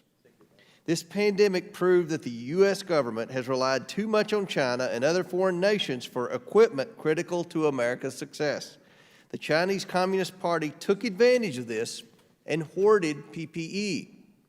In January of 2020, China intentionally lied to the world about COVID-19 and increased their purchases of masks by 278%, gowns by 72%, and gloves by 32%.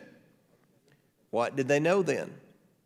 Did they know it came from the Wuhan Institute there? Did they know COVID was genetically modified? Did they know COVID was designed for human-to-human transmission? Fortunately, President Trump acted swiftly to increase domestic capacity for PPE. He ramped up production for masks, face shield, gowns, gloves, and ventilators. Then through Operation Warp Speed, the Trump administration brought us 3 safe and effective vaccines in record time. Needed vaccines were in arms before January 20th of 2021. This response was unprecedented. Part of this response included strong American companies that stepped up to provide PPE to healthcare workers and all Americans.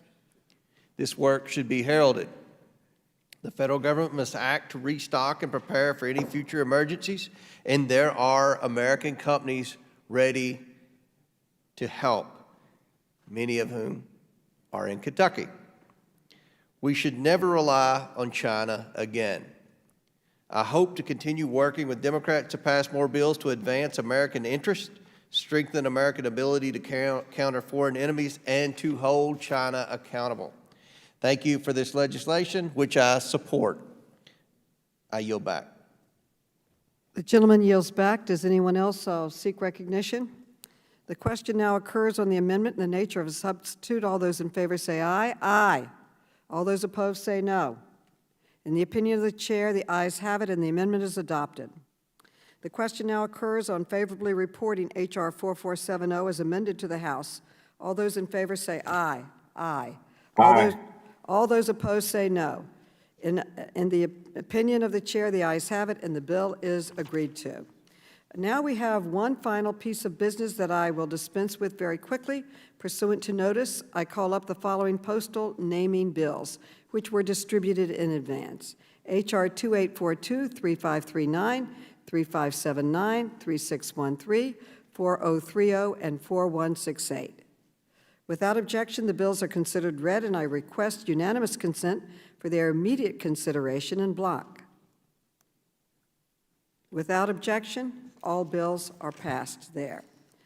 There being no further discussion or amendments, the committee will recess for 5 minutes before we take recorded votes that have been postponed.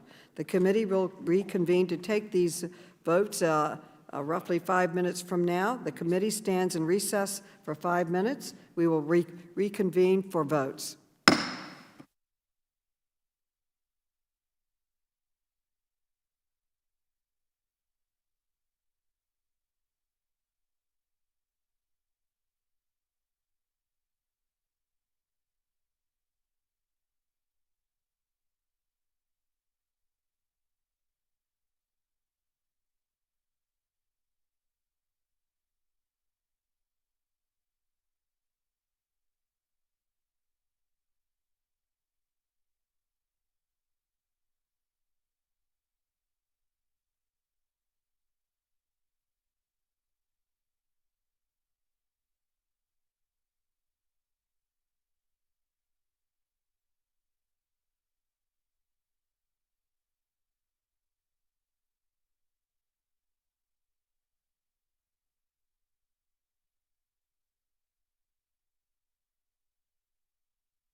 The committee will come to order.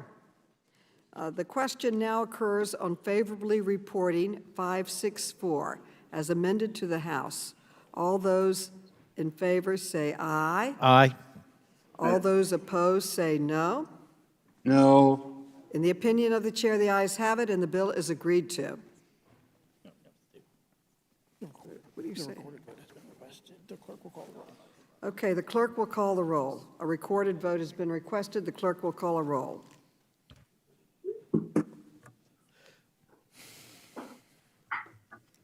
Ms. Norton? Ms. Norton votes aye.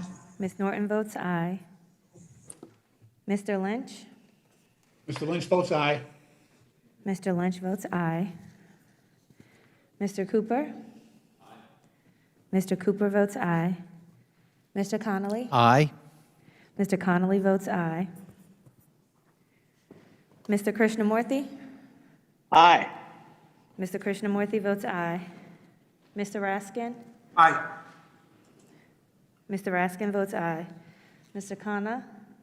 Aye. Mr. Khanna votes aye. Mr. Mfume?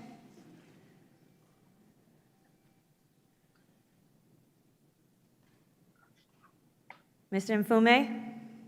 Mr. Fume votes aye. Mr. Mfume votes aye. Ms. Ocasio-Cortez? Ocasio-Cortez votes aye. Ms. Ocasio-Cortez votes aye. Ms. Tlaib? Ms. Porter? Aye. Ms. Porter votes aye. Ms. Bush? Bush votes aye. Ms. Bush votes aye. Mr. Davis?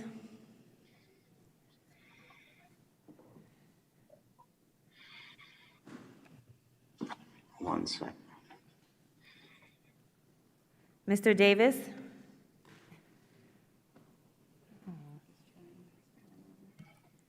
Ms. Wasserman Schultz?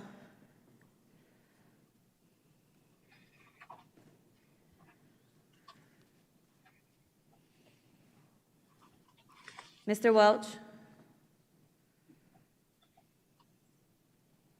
Mr. Welch votes aye. Mr. Welch votes aye. Mr. Johnson? Johnson votes aye. Mr. Johnson votes aye. Mr. Sarbanes? Sarbanes votes aye. Mr. Sarbanes votes aye. Ms. Spear?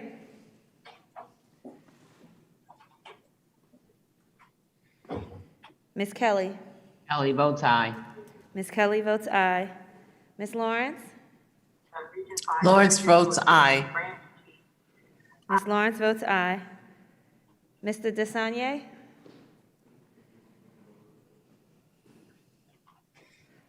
Mr. Gomez? Gomez votes aye. Mr. Gomez votes aye. Ms. Presley?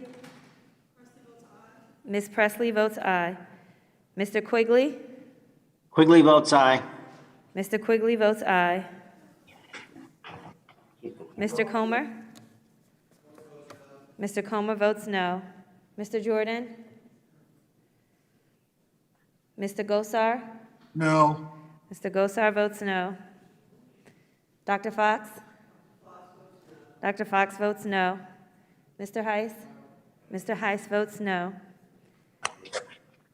Mr. Grothman? No. Mr. Grothman votes no. Mr. Cloud? No.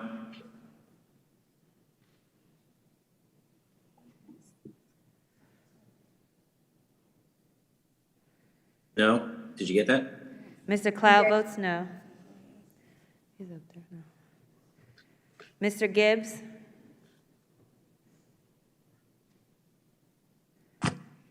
Mr. Higgins? Mr. Norman? Mr. Sessions? Mr. Keller? Mr. Keller votes no. Mr. Biggs? Mr. Biggs votes no. Mr. Clyde? No. Mr. Clyde votes no. Ms. Mace? Mace votes no. Ms. Mace votes no. Mr. Franklin? Sure. Mr. LaTurner? No. Mr. LaTurner votes no. Mr. Fallon? No. Mr. Fallon votes no.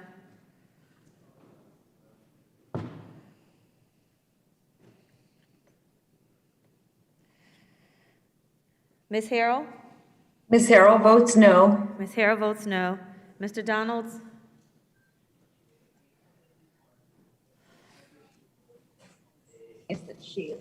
Ms. Maloney?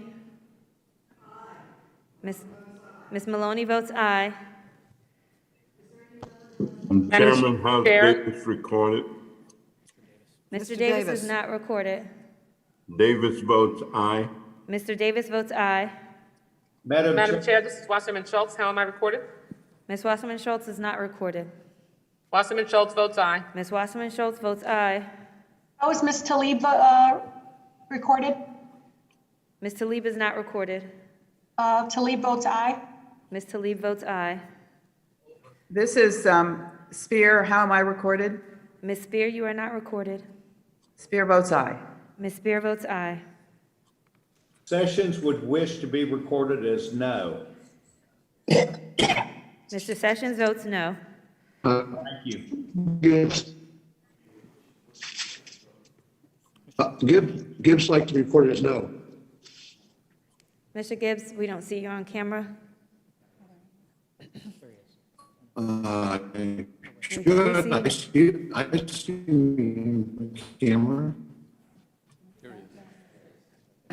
Okay. Mr. Gibbs, I'm on video. we see you now. That's it. No. Okay. Mr. Gibbs votes no. Madam Chair, this is Mr. DeSaulnier. I would like to be recorded as aye. Mr. DeSaulnier votes aye.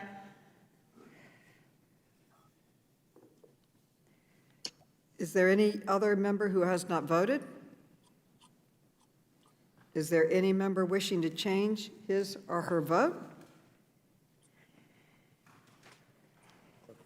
Seeing none, the clerk, wait a minute, Mr. Jordan votes no. Mr. Jordan votes no. The clerk will report the tally when ready. On this vote, we have 24 ayes and 16 nays. H.R. 564 shall be favorably reported to the House without objection. A motion to reconsider is laid on the table. Staff is authorized to make any technical and conforming changes. The question now occurs on favorably reporting H.R. 2994 as amended to the House. The clerk will call the roll. Ms. Norton? Ms. Norton votes aye. Ms. Norton votes aye. Mr. Lynch? Mr. Lynch? Mr. Cooper? Cooper votes aye. Mr. Cooper votes aye. Mr. Connolly? Mr. Connolly votes aye. Mr. Connolly votes aye. Mr. Krishnamurthy? Aye. Mr. Krishnamurthy votes aye. Mr. Raskin? Aye. Mr. Raskin votes aye. Mr. Khanna? Aye. Mr. Khanna votes aye. Mr. Mfume?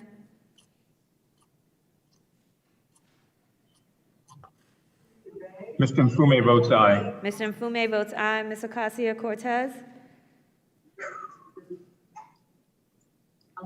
Ocasio-Cortez votes aye. Ms. Ocasio-Cortez votes aye. Ms. Talib?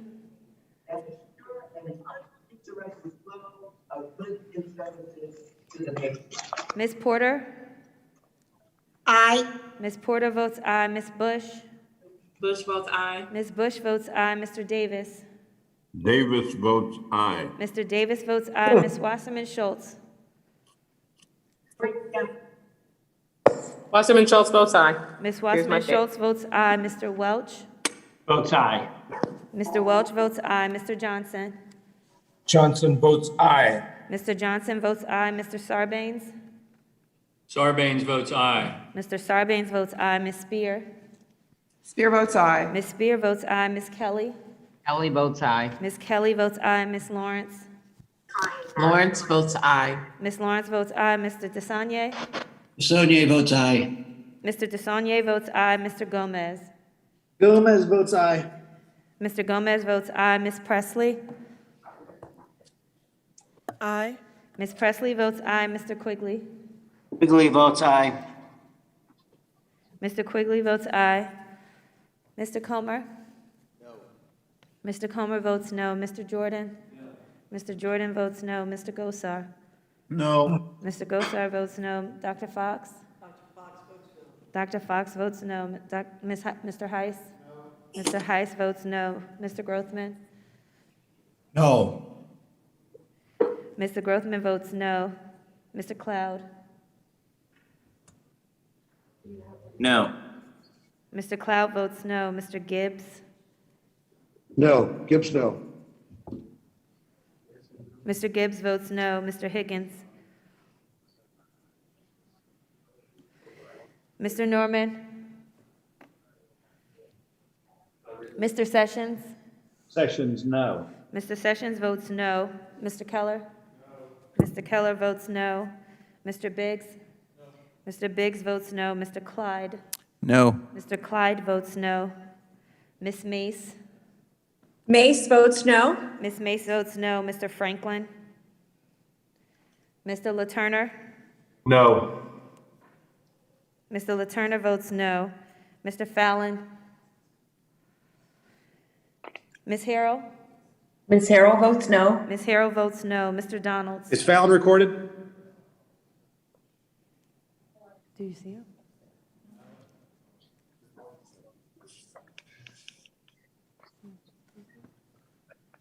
Mr. Fallon, you are not recorded. Fallon votes no. Thank you. Mr. Fallon votes no. Mr. Donalds? Ms. Maloney? Aye. Ms. Maloney votes aye. Ms. Talib Mr. recorded? Ms. Talib, you are not recorded. Oh, Talib votes aye. Ms. Talib votes aye. Is Mr. Lynch recorded? Mr. Lynch, you are not recorded. I vote aye. Thank Mr. you. Lynch votes aye. Is there any other members who have not been recorded? Is there any member wishing to change his or her vote? The clerk will report the tally when ready. On this vote, we have 25 ayes and 16 nays. H.R. 2994 shall be favorably reported to the House without objection. A motion to reconsider is laid on the table. Staff is authorized to make any technical and conforming changes. The question now occurs on favorably reporting H.R. 4393 as amended to the House. The clerk will call the roll.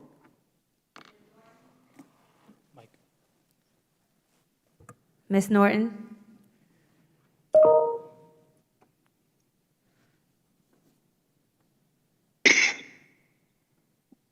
Mr. Lynch? Mr. Lynch votes aye. Mr. Lynch votes aye. Mr. Cooper? Cooper votes aye. Mr. Cooper votes aye. Mr. Connolly? Mr. Conley votes aye. Mr. Connolly votes aye. Mr. Krishnamurthy? Aye. Mr. Krishnamurthy votes aye. Mr. Raskin? Aye. Mr. Raskin votes aye. Mr. Khanna? Aye. Mr. Khanna votes aye. Mr. Mfume? Mr. Fume votes aye. Mr. Mfume votes aye. Ms. Ocasio-Cortez? Aye. Ms. Ocasio-Cortez votes aye. Ms. Talib? Talib votes aye. Ms. Talib votes aye. Ms. Porter? Yes. Ms. Porter votes aye. Ms. Bush? Bush votes aye. Ms. Bush votes aye. Mr. Davis? Davis votes aye. Mr. Davis votes aye. Ms. Wasserman Schultz? Wasserman Schultz votes aye. Ms. Wasserman Schultz votes aye. Mr. Welch? Mr. Welch votes aye. Mr. Welch votes aye. Mr. Johnson? Johnson votes aye. Mr. Johnson votes aye. Mr. Sarbanes? Sarbanes votes aye. Mr. Sarbanes votes aye. Ms. Spear? Spear votes aye. Ms. Spear votes aye. Ms. Kelly? Kelly votes aye. Ms. Kelly votes aye. Ms. Lawrence? Lawrence votes yes. Ms. Lawrence votes aye. Mr. DeSaulnier? DeSaulnier votes aye. Mr. DeSaulnier votes aye. Mr. Gomez? Gomez votes aye. Mr. Gomez votes aye. Ms. Presley? Ms. Presley votes aye. Mr. Quigley? Quigley votes aye. Mr. Quigley votes aye. Mr. Comer? No. Mr. Comer votes no. Mr. Jordan? No. Mr. Jordan votes no. Mr. Gosar?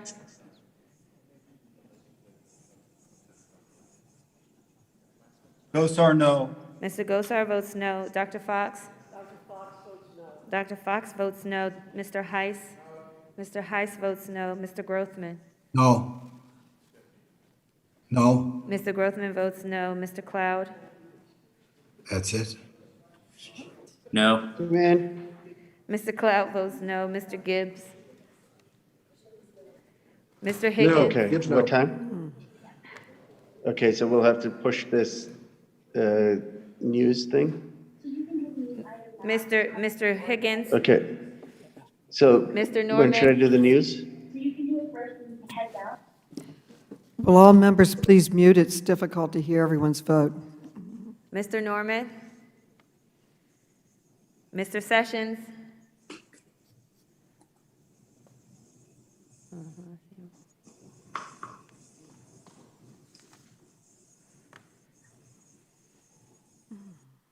Mr. Keller? Sessions, yes. Sessions, yes. Mr. Sessions votes yes. Wow. Mr. Keller? Mr. Keller votes no. Mr. Biggs? Mr. Biggs votes no. Mr. Clyde? No. Mr. Clyde votes no. Miss Mace? Mace votes no. Miss Mace votes no. Mr. Franklin? Mr. LaTurner?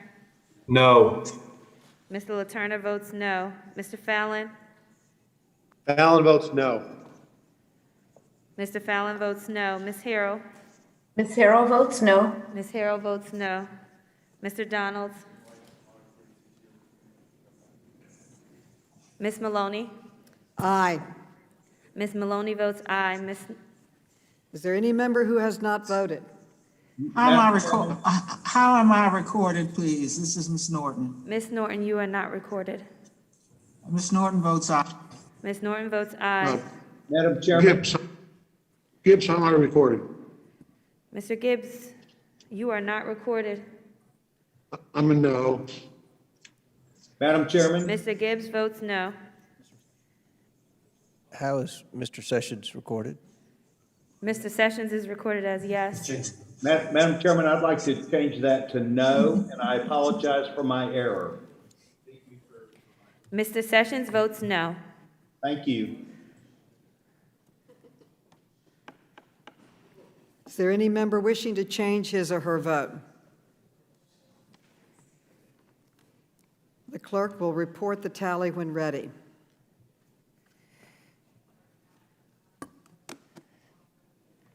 On this vote, we have 25 ayes and 16 nays. H.R. 4393 shall be favorably reported to the House without objection. A motion to reconsider is laid on the table. Staff is authorized to make any technical and conforming changes. And with that, there is no further business of the committee. So I want to thank all of you for your participation today, and the committee stands adjourned.